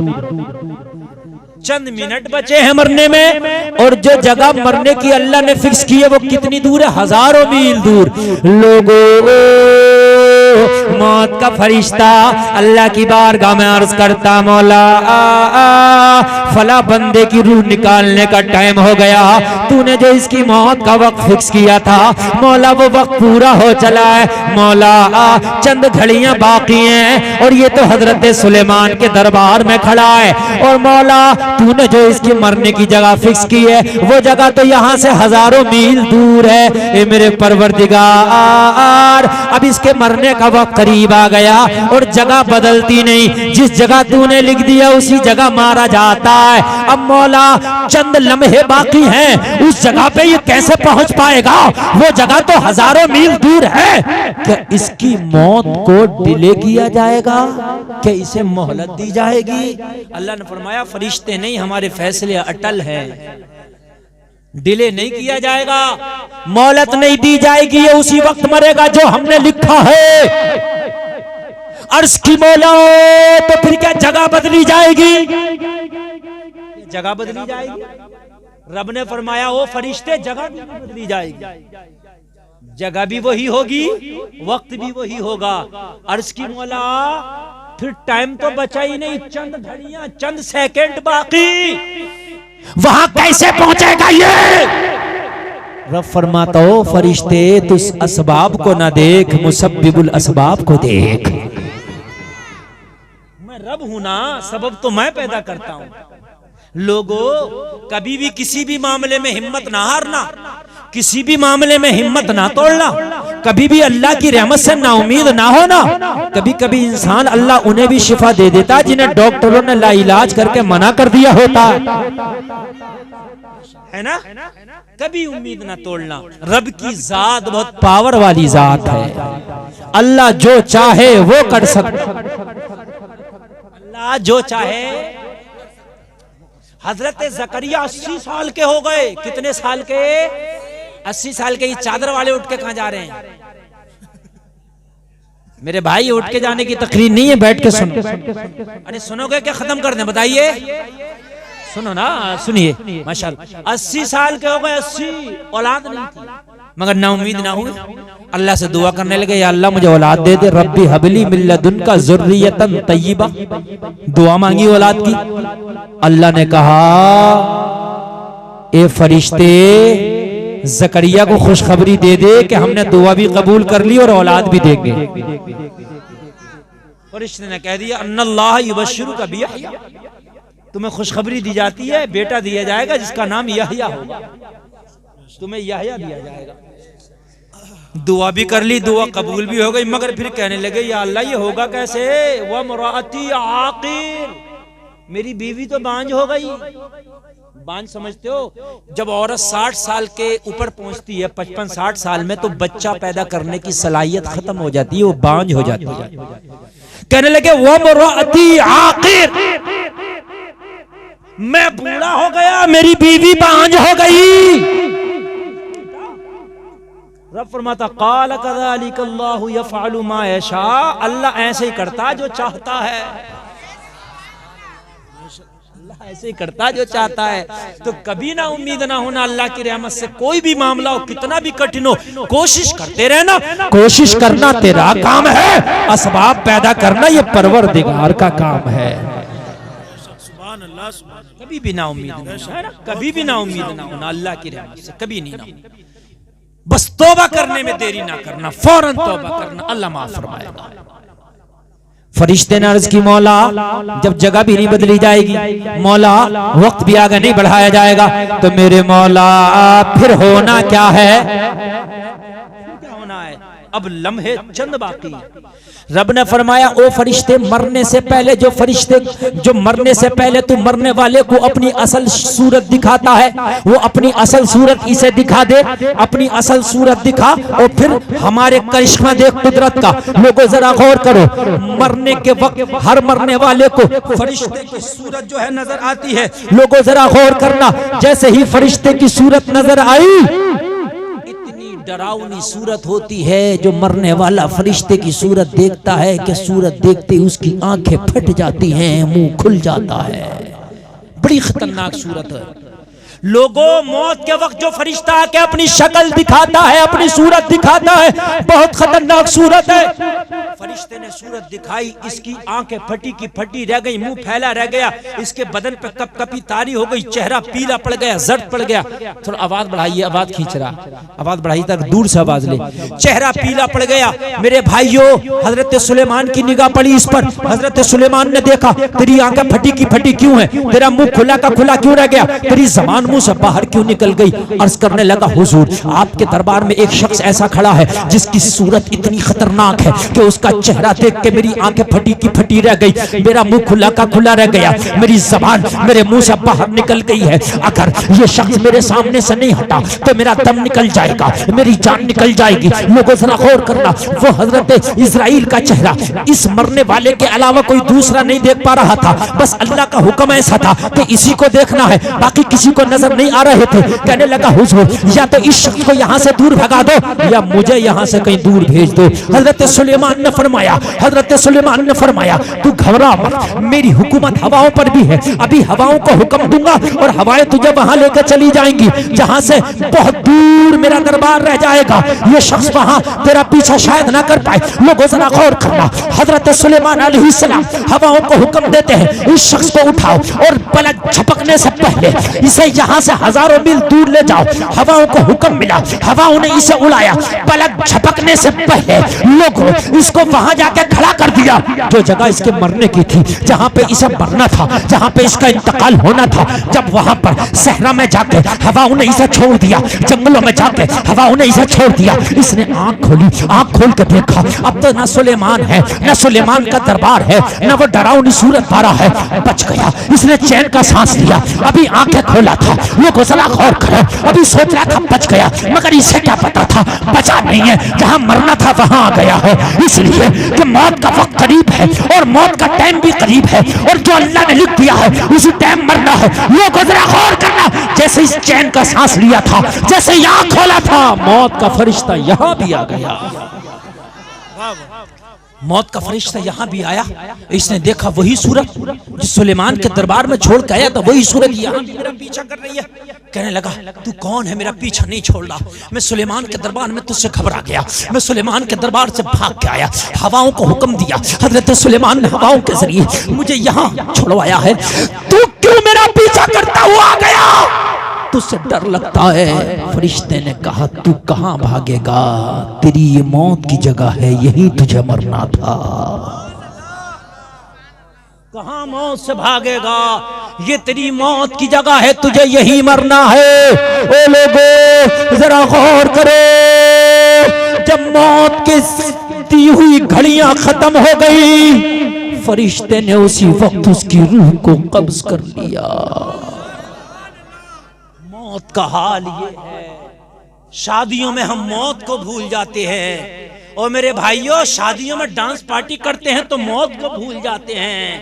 और मेरे भाई, शादी जन्नत में जाने का रास्ता है, शादी बुराइयों के दलदल से निकालने का हथियार है। शादी को सुन्नत के मुताबिक रहने दो, शादी में कोई हराम काम ना करो, इसलिए कि शादी करके मुस्तफा फरमाते हैं ईमान मजबूत हो जाता है। शादी करके ईमान, अगर तुम्हारे यहाँ शादी हो और तुम्हारे यहाँ शादी में कोई गलत काम करे, हराम काम करे, उससे कह देना तू मेरे घर आया है मेरी सर आंखों पर, लेकिन कान खोल के सुन, मेरी शादी में हराम काम करने की जरूरत नहीं, अपने घर जाके हराम काम कर ले, मेरी शादी में तुझे हराम काम नहीं करना। डरा मत करो, कह दिया करो। जितने भी हराम काम होते हैं ना, जो लड़के दोस्त लोग करते हैं, किसी भी नाम पे, चाहे सलामी के नाम पे करते हो, चाहे नाच गाने के नाम पे करते हो, चाहे जो है मेरे भाई दूल्हा उठाई के नाम पे करते हो, चाहे मुंह दिखाई के नाम पे करते हो, चाहे किसी और नाम पे करते हो, कान खोल के कह दो लोगों, दूल्हा तुम्हें बनना है, दूल्हा की जिम्मेदारी है, दूल्हा ये कहे कि मेरी शादी में हराम काम नहीं करोगे।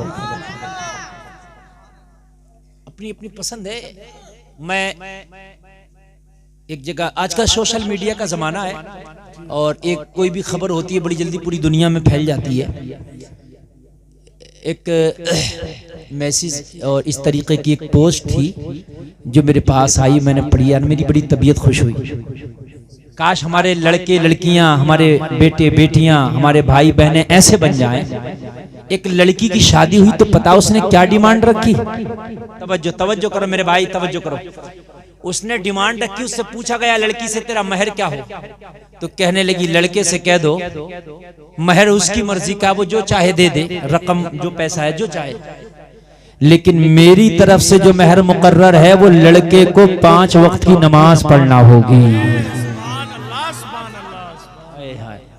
मेरी तरफ से जो महर मुकर्रर है वो ये है कि लड़के को 5 वक्त की नमाज पढ़ना होगी। काश आज की बीवियां ऐसी हो जाएं, हैं? काश आज की लड़कियां ऐसी हो जाएं, मगर अल्लाह हिदायत दे। आज हमारी बच्चियां वो भी पसंद करती हैं उस लड़के को जो बहुत ज्यादा फटी हुई जींस पहनता हो, जिसके बाल बहुत उल्टे सीधे कटे हुए और उल्टे सीधे बढ़े हुए हो, और उसको क्या नाम दिया जाता है? हीरो। अरे बेवकूफ, ये हीरो क्या जीरो भी नहीं है। जिसको कपड़े ना पहनना आए वो हीरो कैसा हो सकता है? जिसको बाल ना कटाना आए वो हीरो कैसा हो सकता है? जिसे खाने का सलीका ना आए वो हीरो कैसा हो सकता? जिसे पेशाब करने का तरीका ना आए वो हीरो कैसे हो सकता है? मैं बताऊं हीरो किसे कहते हैं? हीरो ये है, सुनिए मैं आपको बताता हूं हीरो किसे कहते हैं। हीरो ये है, आप आइए और सुनिए। एक बुजुर्ग है हजरात, वो बयान करते हैं, कहले मैं मदरसे में पढ़ता था। कहां पढ़ते थे? गालिबन ये या तो अब्दुल अलीम मेरठी का वाकया है या किसी और बुजुर्ग का, लेकिन बहरहाल ये मदरसे में पढ़ते हैं। कहां पढ़ते हैं? मदरसा बस्ती में था। कहां था? बस्ती में। अब जिस बुजुर्ग का भी वाकया रहा, बुजुर्ग का नाम जहन में नहीं आ रहा मेरे, लेकिन वाकया पूरा सच बयान कर रहा हूं, सुनिए। इसे कहते हैं हीरो। जो फटी हुई पैंट पहन ले इसको हीरो नहीं कहते। जो उल्टे सीधे बाल कटा ले इसे हीरो नहीं कहते। जो हाथ में कड़ा पहन ले इसे हीरो नहीं कहते। जो हाथ में तागा बांध ले इसे हीरो नहीं कहते। जो दूसरे की बेटियों को तके इसे हीरो नहीं कहते। जो खड़े होकर डांस करे इसे हीरो नहीं कहते। जो नाचने वालियों के साथ नाचे इसे हीरो नहीं कहते। हीरो किसे कहते हैं? सुन, जो शैतान को पछाड़ ले उसे हीरो कहते हैं। सुभान अल्लाह।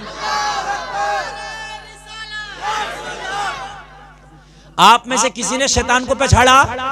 अरे पछाड़ा, अगर पछाड़ा हो तो हाथ उठा दे यार। न पछाड़ा?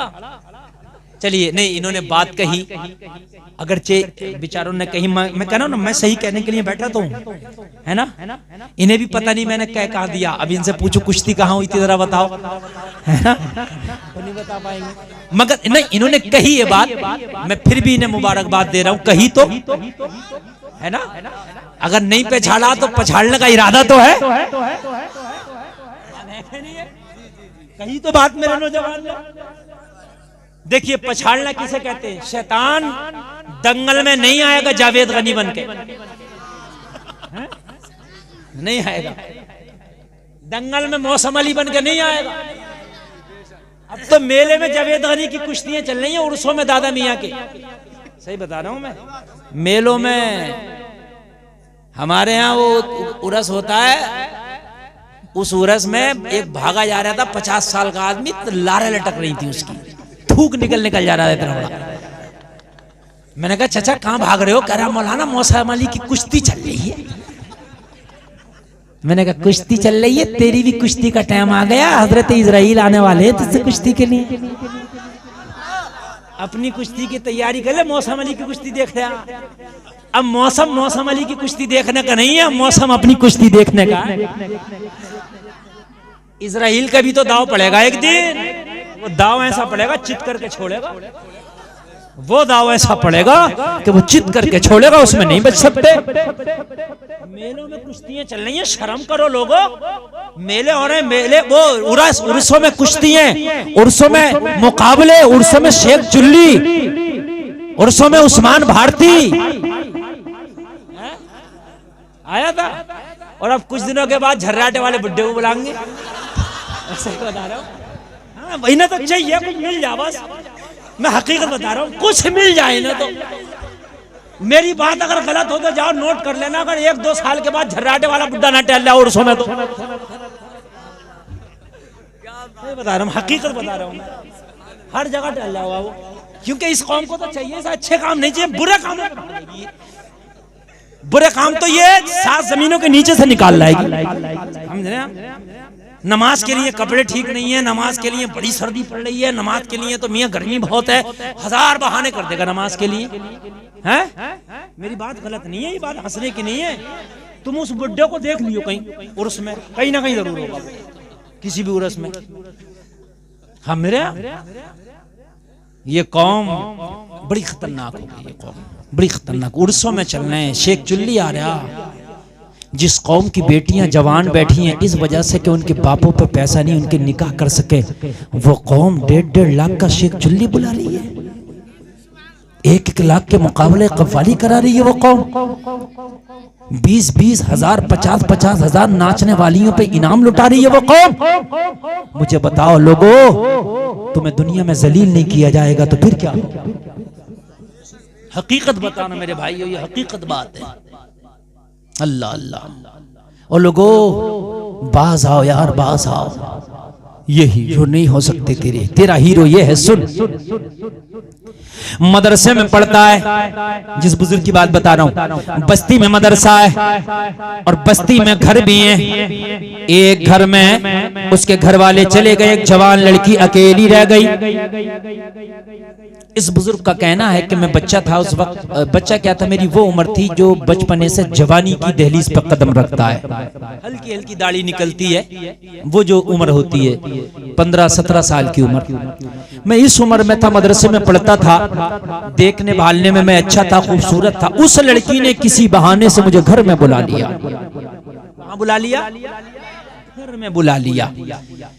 घर में बुला लिया। लोगों ये बातें सुनने की होती है ना। अगर कोई बात ऐसी आ गई मजाहिया बात, चलो आपने हंस लिया, लेकिन तकरीर का मकसद किसी को हंसाना या हंसना नहीं है। तकरीर का मकसद इस्लाह करना है।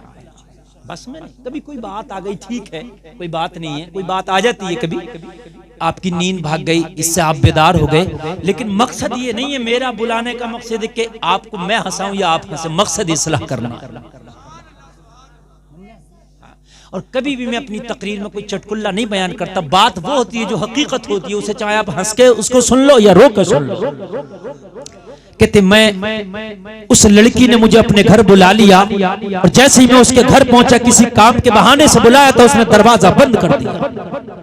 लोगों ये है तुम्हारे हीरो, जरा सुनो यार। वो हीरो नहीं हो सकते जिन्हें पहनने का शऊर नहीं, जिन्हें पेशाब का शऊर नहीं, खाने का शऊर नहीं, वो हीरो नहीं हो सकते। तेरा हीरो ये है। सुन, कहने लगे, लड़की ने दरवाजा बंद कर लिया और दरवाजा बंद करके लड़की कहने लगी, मैं चाहती हूं मेरे साथ तुझे मुंह काला करना है, मेरे नफ्स की ख्वाहिश पूरी करनी है, मेरा दिल तुझ पे आ गया है, तू दिखने में बड़ा खूबसूरत है, मैंने तुझे देखा था इसलिए आज मेरा घर कोई नहीं है, मैंने तुझे मौका पाके किसी बहाने से बुलाया है, आज तुझे मेरे साथ मुंह काला करना होगा, मेरे नफ्स की ख्वाहिश पूरी करनी होगी। इस बुजुर्ग का बयान है, मेरी रूह कांप गई, बदन लरस गया। मौला मेरी जिंदगी की कमाई तो लम्हों में लूट लेगी। मौला जो मैंने सजदे कर करके तुझे राजी किया है, जो मैंने मदरसे में बैठ के काल अल्लाह व काल रसूल की सदाएं बुलंद की हैं, लम्हों में ये मेरी मेहनत पे पानी फेर देगी। अल्लाह अल्लाह जरा गौर करना, लोगों जरा गौर करना। इतना कहने लगे, मेरा दिल लरज रहा था, मेरा बदन लरज रहा था, लेकिन करता तो क्या करता, दरवाजा बंद था, लड़की पे शैतान सवार था। लोगों जरा गौर करो, ये है शैतान को पछाड़ना। अब सुनो कैसे पछाड़ा जाता है शैतान को। अब शैतान मैदान में आ गया था कुश्ती लड़ने के लिए, और किसकी शक्ल में आया? इस लड़की की शक्ल में आया था। मद्दे मुकाबिल कौन था? ये मदरसे का बच्चा था। मदरसे में पढ़ने वाले से आज शैतान की कुश्ती थी, और शैतान आया था लड़की की शक्ल में। जवान लड़की के सर पे शैतान सवार था। शैतान सवार होकर कुश्ती लड़ने आया था। लोगों, दरवाजा बंद है, अखाड़ा सज गया है। लोगों जरा गौर करना, अब अगर इस शैतान के दामे फरेब में आ जाते तो शैतान पछाड़ लेता, लेकिन जरा गौर करो कैसा दाव मारा है इस हमारे हीरो ने, कैसा दाव मारा है कि शैतान को चारों खाना चित कर दिया है। लोगों जरा गौर करो। लड़की से कहने लगे मान जा, मेरे ईमान का सौदा ना कर, मेरे ईमान को खाक में ना मिला। लड़की कहने लगी सीधे सीधे सुन, या तो जो मैं कहती हूँ वो कर गुजर, जो मैं कहती हूँ वो मान जा, और अगर नहीं मानेगा दरवाजा बंद है, शोर मचाऊंगी, महल्ले वाले आएंगे, बस्ती वाले आएंगे, मुझे कोई कुछ नहीं कहेगा, तेरे ऊपर इल्जाम लगाऊंगी। मेरे घर में मुझे अकेला पाकर के मेरी इज्जत लूटने आया था। गौर करो, फंस गए, क्या करें? शैतान सवार है, लोगों अखाड़ा सजा है, सामने से शैतान है। अगर वाकई तुम माइकल लाल हो, वाकई तुम अपने आप को मर्द समझते हो, वाकई अपने आप को हीरो समझते हो, तो कान खोल के सुनो यार, शैतान को पछाड़ना सीखो। हर मैदान में तुम्हें शैतान को पछाड़ना होगा। यही नहीं बल्कि मैदान महशर में भी उठाए जाओगे तो हीरो बन के उठाए जाओगे। आ गया, अल्लाह अल्लाह, गौर करो, सोचने लगे अब अगर जो ये कहती है वो करूं तो ईमान गया, जो ये कहती है वो करूं तो फिर ईमान पे पानी फिर गया, सारी नेकियां खत्म, मेरा रब मुझसे नाराज हो जाएगा।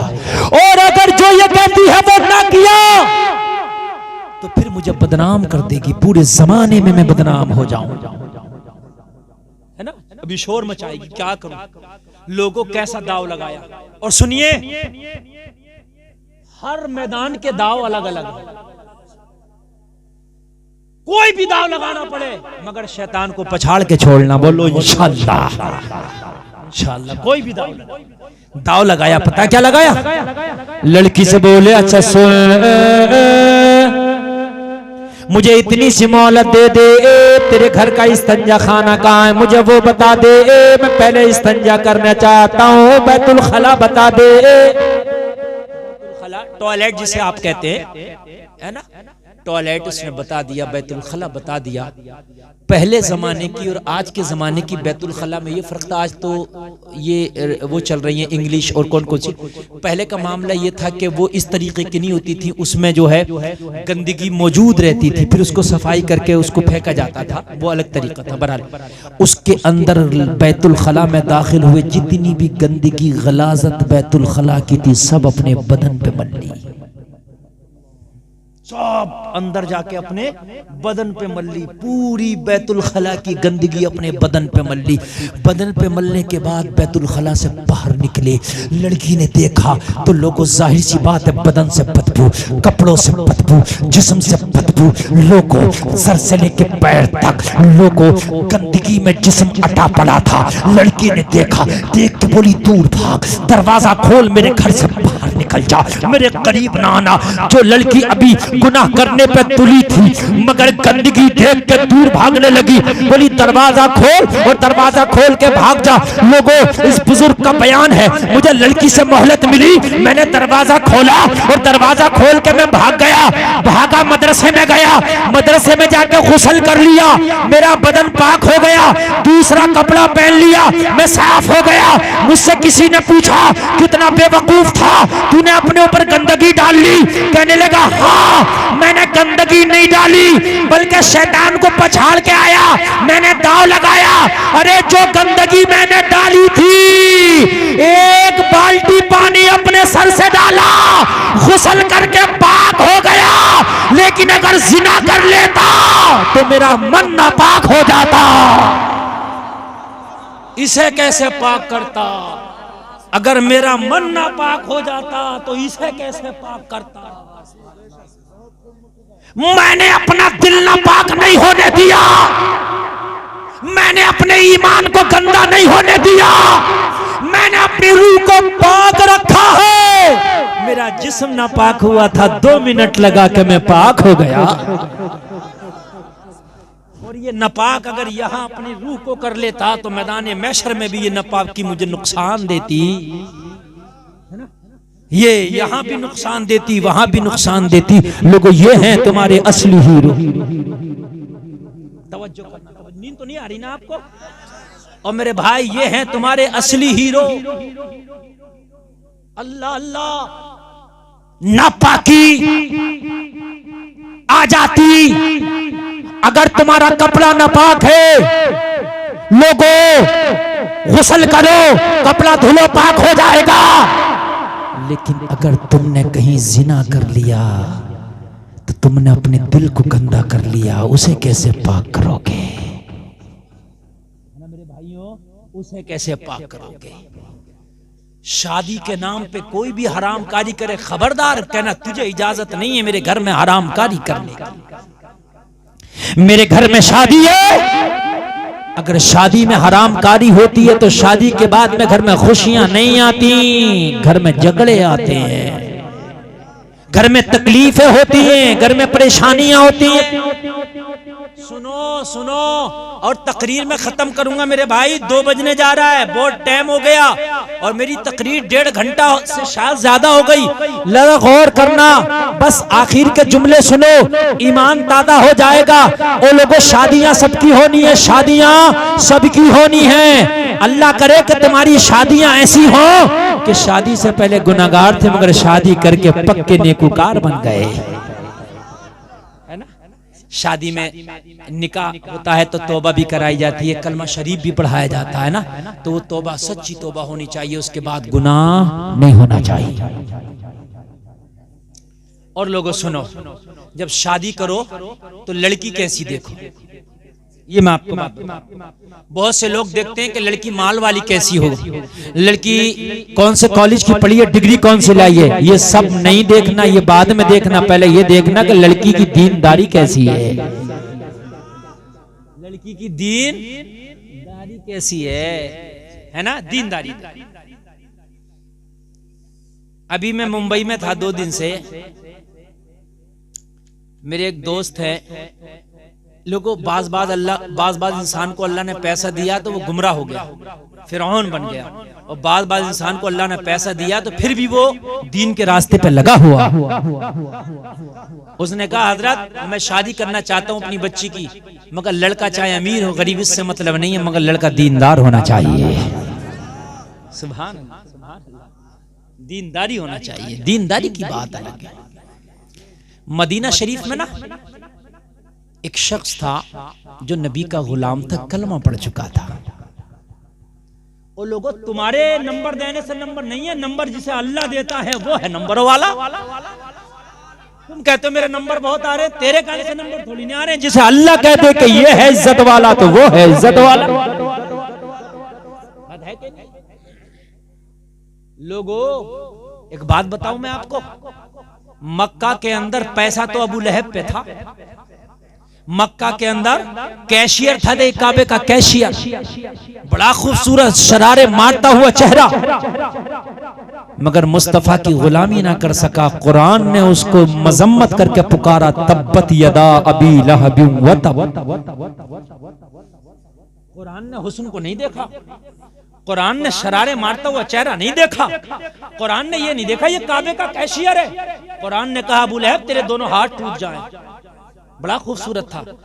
एक था जिसकी आंखें छोटी छोटी थी, अंदर धसी थी, चेहरा काला था, होठ मोटे थे, टाट का लिबास पहन के लोगों अमीरों की बकरियां चराता था, मगर नबी की गुलामी का पट्टा डाल लिया था, नाम बिलाल था।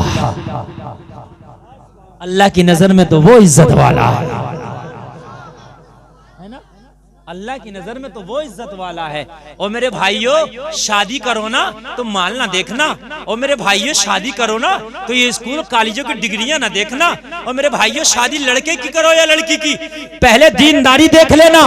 अगर तुझे दामाद नेक मिल गया, तुझे बहू नेक मिल गई, इससे बड़ा जहेज हो ही नहीं सकता है। अगर दामाद नेक है तो लड़की खुशहाल रहेगी, अगर बहू नेक है तो तेरा घर खुशहाल रहेगा। के नहीं?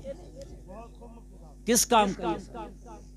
एक शख्स की शादी हुई, बड़े लड़के की, कहा कोई डिमांड का? डिमांड कुछ नहीं, मैं हुक्का पीता हूँ, ये हुक्का चाहिए मुझे। होती है, हालांकि कोई डिमांडें नहीं कराएगी, बड़ी वो हुक्का पीता था, हुक्के की उसने कहता भाई मैं मुझे कुछ नहीं चाहिए भाई, एक हुक्का दे देना।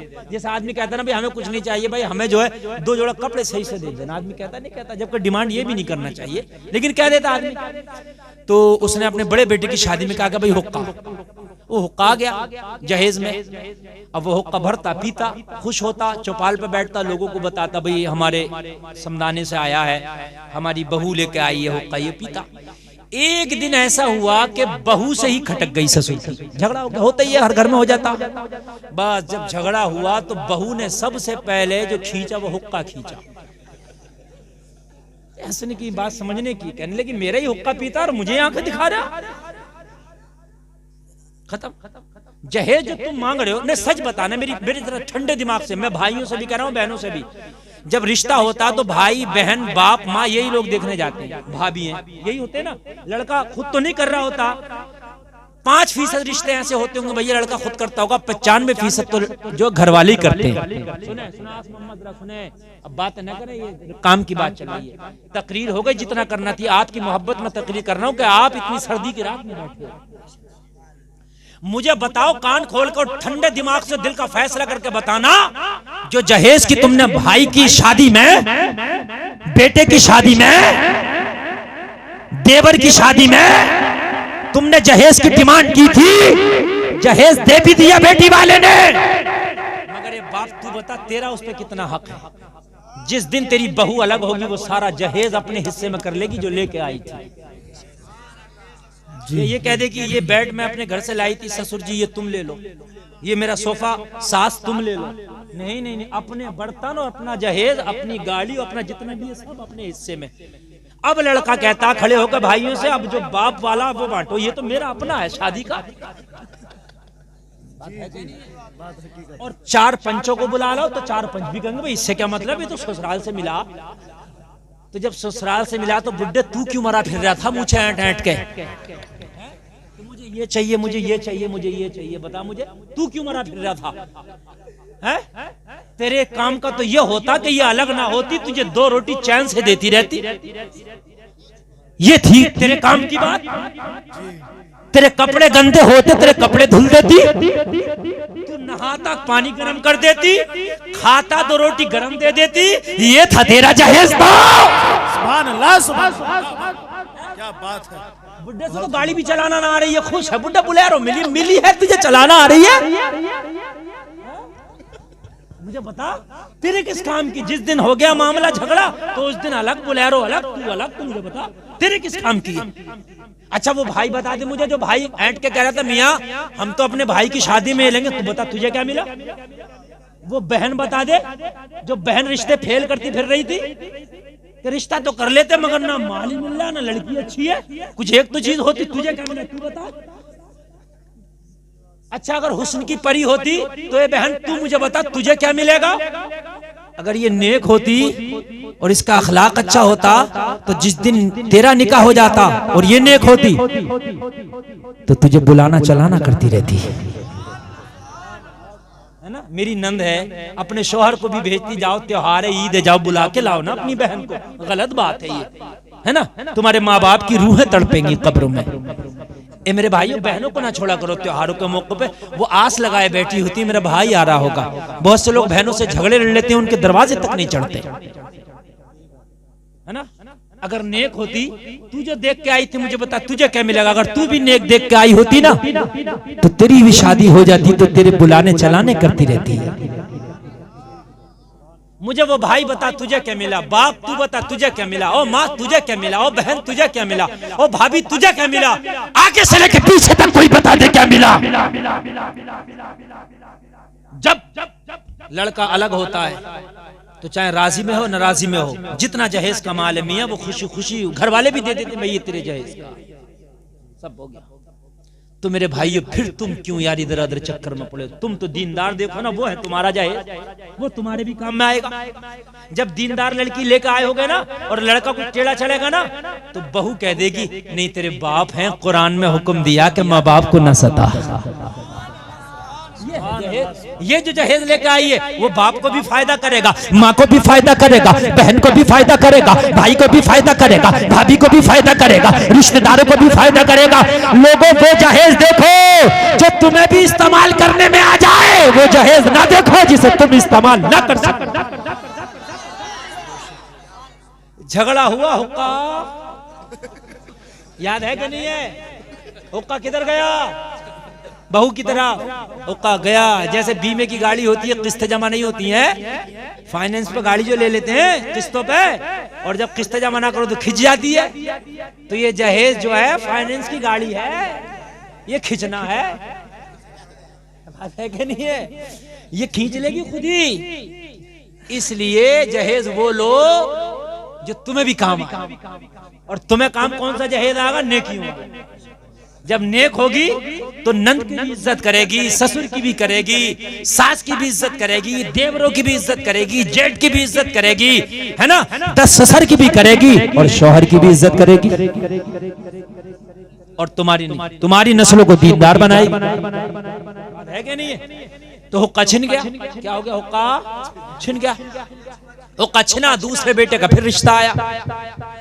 फिर पूछा उन्होंने, भाई कोई तुम्हारी डिमांड उमांड? बुढ़ा हाथ जोड़ के खड़ा हो गया, साहब मुझे कुछ नहीं चाहिए। कहने लगे क्यों? थोड़ी बहुत। बोले साहब मुझे कुछ चाहिए, मुझे ये बताओ कि बच्ची नमाज कितने टाइम की पढ़ती है? सुभान अल्लाह, सुभान अल्लाह, सुभान अल्लाह, सुभान अल्लाह। लाइन पे आ गया, एक हुक्के से लाइन पे आ गया। अल्लाह अल्लाह। कहने लगा ये बताओ रोजा रखती है कि नहीं, कुरान पढ़ती है कि नहीं, ये बताओ दीनदार है कि नहीं? कहने लगे इससे तुझे क्या गरज? कहने लगा पहले जहेज घाटे का मांगा था, अब वो जहेज मांग रहा हूँ जो अलग हो के भी न छीन सके।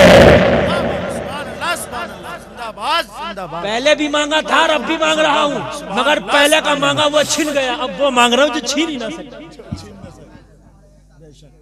अब है नमाजी, है रोजेदार, है दीनदार, है कुरान पढ़ने वाली, हाँ है। कहने लगे मैंने बड़े बेटे की शादी में हुक्का मांगा था, जरा सा झगड़ा क्या हुआ, वो हुक्का ही छिन गया, बहू भी छिन गई।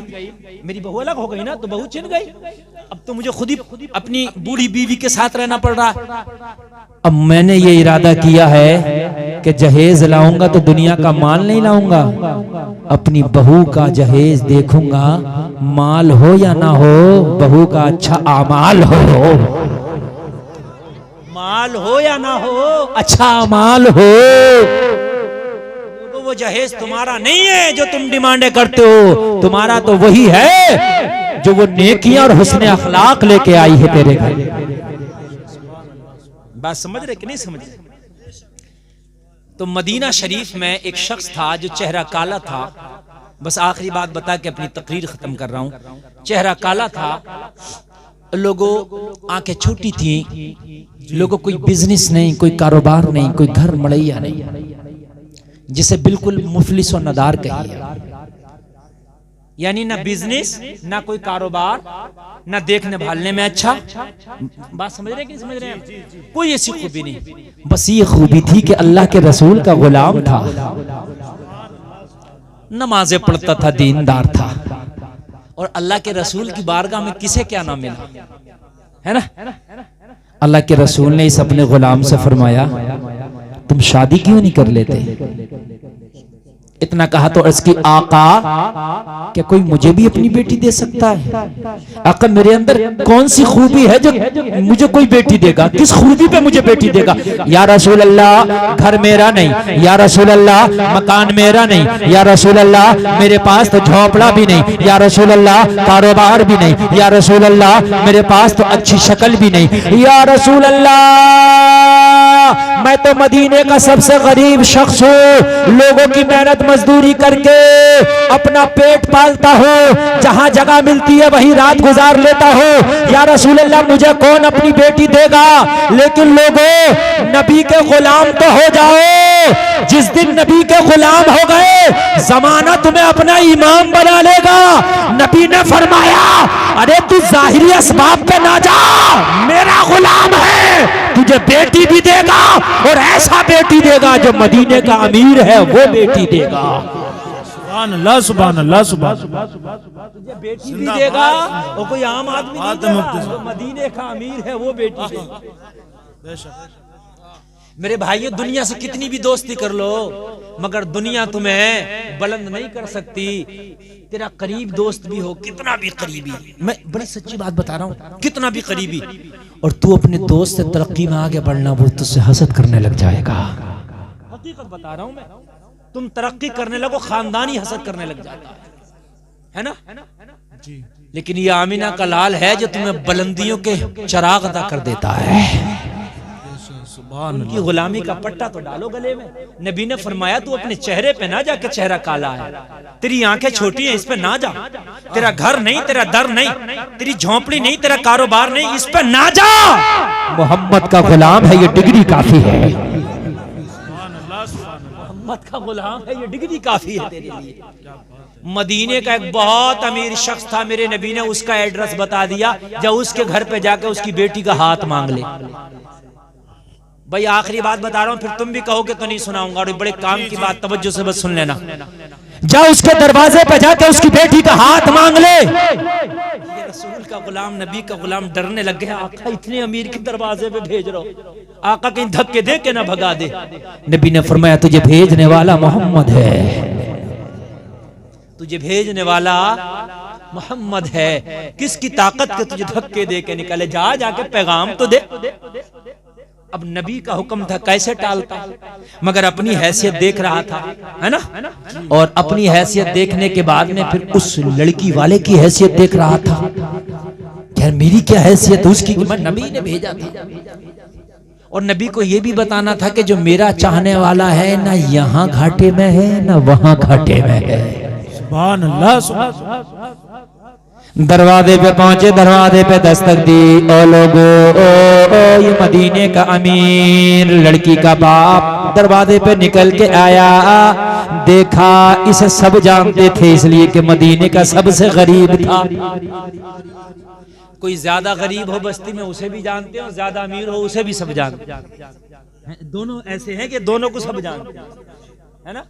ये सबसे गरीब तो सब जान के समझ गए, या तो कुछ लेने आया होगा, या कुछ मांगने आया होगा, कुछ मदद के लिए आया होगा, या किसी काम धाम के लिए आया होगा। कोई मेहनत मजदूरी करा लो, कहेंगे कैसे आना हुआ, सोचा क्या था, मेहनत मजदूरी के लिए आया होगा, काम धाम के लिए आया होगा, लेकिन कितनी बड़ी डिमांड रख दी। बोले हम आए हैं आपकी बेटी का रिश्ता मांगने। थोड़ी देर तो खामोश हो गए, करंट लग गया यार, शॉक लग गया एकदम। तू रिश्ता मांगने मदीने का, मैं अमीर, और तू सबसे गरीब, और मेरी बेटी का रिश्ता। ये खामोश खड़ा, बस इतना कह के नबी का जो हुक्म था वो बजा लाया। कहने लगा तेरी बेटी का रिश्ता मांगने आया हूं। कहने लगा अपनी हैसियत देखी, अपनी औकात देखी। कहने लगा हाँ अपनी हैसियत देखी। क्या तेरी हैसियत, कहा घर नहीं है। क्या तेरी हैसियत, कहा कोई कारोबार नहीं है। क्या है तेरी हैसियत, कहा जाहिरी तौर पे देखने की सूरत भी अच्छी नहीं है। क्या है तेरी हैसियत, कहा मेहनत तो मजदूरी करता हूँ। कहा फिर हिम्मत कैसे पड़ गई मेरे दरवाजे पे आने की। कहा ये तो सुन, मैं आया नहीं भेजा हूँ, मेरी तो कोई हैसियत नहीं, मगर जिस मोहम्मद ने भेजा है वो हैसियतों का मालिक है। मेरी तो कोई हैसियत नहीं, मगर जिस मोहम्मद ने भेजा है वो हैसियतों का मालिक है। उसके सामने तेरी कोई हैसियत नहीं। यार बोल दो ना सुभान अल्लाह। मेरी तो कोई हैसियत नहीं, मगर जिस नबी ने भेजा है उस नबी के सामने मैं तेरी कोई हैसियत नहीं समझता। नबी ने कहा था, मैंने आके कह दिया, अब कबूल करना ना करना ये तेरा काम है, हमने तो कह दिया। जब नबी का नाम सुना तो यार अब ये भी खामोश हो गया था ना, ये भी ईमान वाला। कहने लगा नबी ने भेजा तो रुक जा, तो रुक जा, इसलिए कि तेरी अगरचे कोई हैसियत नहीं है, मगर जिसने भेजा उसके सदक़े में तो मुझे अल्लाह ने हैसियत दी। लोगों हमारी जो हैसियतें हैं वो नबी के सदक़े में है, हमारी जो इज्जतें हैं वो मुस्तफा की नालैन के सदक़े में। कहने लगा मैं घर मशवरा कर लूं, मैं अपने ऊपर नहीं लेता, जरा घर मशवरा कर लूं। लोगों घर जाके अपनी बीवी से मशवरा करने लग गया। बीवी कहने लगी अपनी बेटी का हाथ उसके हाथ में कैसे दे दें जिसके पास न रहने को घर है, जिसके पास न कोई कारोबार है, न देखने भालने का अच्छा, उसे अपनी बेटी की शादी कैसे कर दें? अरे हम बड़ी इज्जत रखते हैं, हम तो अपनी बेटी को बड़े अमीर घर में शादी कर सकते हैं। कहने लगा हाँ हाँ वो सारी बातें सही है, मगर वो खुद नहीं आया, भेजने वाला मोहम्मद है। अब बता भेजने वाले मोहम्मद हैं, अब बता तेरा क्या फैसला? कहने लगे जब भेजने वाले मोहम्मद है तो मैं भी अपने ऊपर नहीं लेती, बेटी से पूछ लो, वो जैसा कह देगी वैसा कर लेना, मैं मना करके क्यों गुनाहगार हूं? मैं मना करूं? नबी के हुक्म को ठुकराऊं? बाप कहने लगा मैं क्यों मना करूं? बेटी से पूछा ओ बेटी फला तेरा रिश्ता मांगने आया है। बेटी भी जानती थी, मशहूर था वो शख्स तो ना। बेटी का जवाब सुनो। आज की कुछ बेगैरत लड़कियां ऐसी हैं कितनी शादी करेंगे तो दाढ़ी वाले के साथ नहीं करेंगे, शादी करेंगे तो कोई अगर नमाजी हो ना तो उसे मुल्ला जी कह दिया जाता है ना, उसे समझते हैं कि ये बहुत सीधा आदमी है। और मेरे भाइयों शादियां करो तो नेक देखो। लड़की से पूछो बता बेटी तेरा क्या मशवरा है? कहने लगी उससे हाँ कह दो। क्या कह दो? हाँ कह दो। कहने लगी बेटी तेरे रिश्ते तो बड़े बड़े घरानों से आ सकते हैं, तेरे रिश्ते के लिए तो बड़े से बड़ा अमीर ज्यादा आ सकता है इस चौखट पे, फिर तू उसके लिए राजी कैसे होगी जिसके अंदर कोई खूबी नजर नहीं आती? कहने लगी सुन ले, ये ना देख रिश्ता लाया कौन है, ये देख रिश्ता भेजा किसने है। ये ना देख रिश्ता लाया कौन, ये देख के रिश्ता भेजा किसने है। कहने लगे बेटी वो रिश्ता तो मोहम्मद अरबी ने भेजा है, मगर तेरी जिंदगी का मसला है, हम तो एक दिन निकाह करके तुझसे छुटकारा पाके अपने घर में बैठेंगे, तुझे उसके घर जाके रहना, घर ही नहीं है। तो लोगों बेटी का जवाब सुनो, ईमान ताजा हो जाएगा, तड़प जाओगे। बेटी जवाब देती है सुनो सुनो मुझे मंजूर है रिश्ता, हाँ कह दो। मुझे दुनिया का घर नहीं देखना, मुझे दुनिया की दौलत नहीं देखनी, बस मुझे भेजने वाले नबी को देखना है, इसलिए कि ये रिश्ता जो कराने वाला है वो आमीना का लाल है, ये रिश्ता भेजने वाला है आमीना का लाल है। हर एक किसी का कोई ना कोई रिश्ता कराता है, मैदान महशर होगा, नफसी नफसी का आलम होगा, जब शादियों का हिसाब हो रहा होगा तो सबसे कहा जा रहा होगा तेरी शादी कैसी थी, तेरी शादी कैसी थी, तेरी शादी कैसी थी। जिन्होंने डांस पार्टी की है उनसे भी पूछा जा रहा होगा तेरी शादी कैसी थी, जिन्होंने जलसा कराया उनसे भी पूछा जा रहा होगा तेरी शादी कैसी थी, जिन्होंने भांगड़ा कराया उससे भी पूछा जा रहा होगा तेरी शादी कैसी थी। शादियों के बारे में पूछा जा रहा होगा, फिर पूछा जाएगा तेरी शादी किसने कराई, तेरी शादी किसने कराई। कोई किसी का नाम ले रहा होगा, कोई किसी का नाम ले रहा होगा, कोई किसी का नाम ले रहा होगा। मैदान महशर में मुझसे अल्लाह के फरिश्ते पूछे, मौला पूछे बता तेरी शादी किसने कराई, तो मैं कहूंगी मौला मेरी शादी कराने वाला आमीना का लाल है। नारे तकबीर, नारे रिसालत, नारे गौसियत, मसलके आला हजरत, फैजाने आला हजरत, फैजाने सरकारे मदीना हजरत अल्लामा मुफ्ती गुलफाम रजा रामपुरी, फैजाने मुअज़्ज़मी जिंदाबाद। ओ मेरे बाप, मैदाने महशर में हो सकता है मेरी नेकियां कम पड़ जाएं और जन्नत ना मिल सके। नेकियां जब कम पड़ गई हो और जब जन्नत मिलना मुश्किल हो तो रब की बारगाह में अर्ज करूंगी मौला दुनिया शादी करती है दुनियादार के कहने से और मैंने शादी की है मदीने के ताजदार के कहने से। मौला इस शादी के सदके में तू मेरी बख्शिश फरमा दे।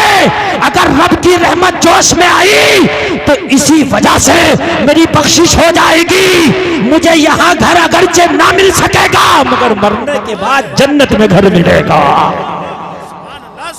जिंदाबाद। सौदा मेरा भी घाटे का नहीं है, सौदा मेरा भी घाटे का नहीं है। तुम देख रहे हो कि लड़के पे घर नहीं है, ठीक है यहाँ घर ना मिलेगा लेकिन मरने के बाद बाप गारंटी है घर मिलेगा और घर जन्नत में मिलेगा। इसलिए कि मेरी नेकियां कम पड़ गई होंगी तो रब की बारगाह में अर्ज कर दूंगी मौला नेकियां तो कम है मगर मेरी शादी कराने वाला तेरा नबी था। मैंने दुनिया की माल, दुनिया की दौलत, दुनिया का हुस्न ना देखा, तेरे नबी की जबान पे मैंने जिंदगी कुर्बान कर दी। मौला इसी अदा को कबूल करके मुझे बख्शिश दे। अगर रब को ये अदा पसंद आ गई तो जन्नत में घर मिलेगा। ओ मेरे भाइयों, तौबा का दरवाजा खुला है। ओ मेरे भाइयों, शादी में खबरदार, तेरे दोस्त की हो, रिश्तेदार की हो, कोई हरामकारी करे तो मना करना, रोकने की कोशिश करना, और फिर भी अगर ना माने तो फिर उस शादी से दूर हो जाना, दूर हो जाना। इसलिए कि किसी को जन्नती ना बना सके तो जहन्नमी भी ना बनाओ, हो सके तो जिंदगी में किसी को जन्नती बना के चले जाओ। लो मेरे भाइयों, आज गवाह होकर, गवाह बनाकर सरकार गौसे पाक को, सरकार गौसे पाक देख रहे हैं, मुस्तफ़ा जाने रहमत देख रहे हैं।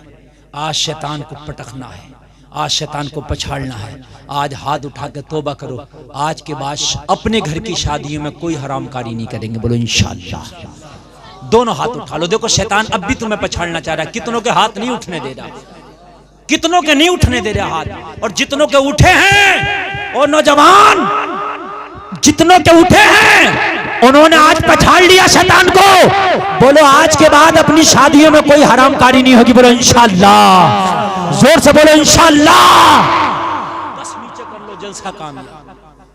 तुम्हारे भाई की शादी हो, तुम्हारी शादी हो, तुम्हारे नहीं, जिसने हाथ नहीं उठाए उसने उसको शैतान ने पछाड़ लिया, और जिसने हाथ उठा लिए उसने शैतान को पछाड़ लिया, है ना। ओ लोगों, कोशिश करना, अल्लाह ताला तुम्हें सलामत रखे, अल्लाह ताला तुम्हारी तौबा को कबूल फरमाए। आज आपने तौबा की है, आज के बाद अपने घर की शादियों में कोई हरामकारी नहीं होने दोगे। बोलो इंशाअल्लाह। अल्लाह ताला कबूल करे जलसे को। कहने सुनने में कोई खता हुई हो मैं तौबा करता हूँ, मेरा मौला माफ फरमाए। कलमा शरीफ पढ़ें, ला इलाहा इल्लल्लाह मुहम्मदुर रसूलुल्लाह। इस्लाम जिंदाबाद, व मा अलैना इल्लल बलाग।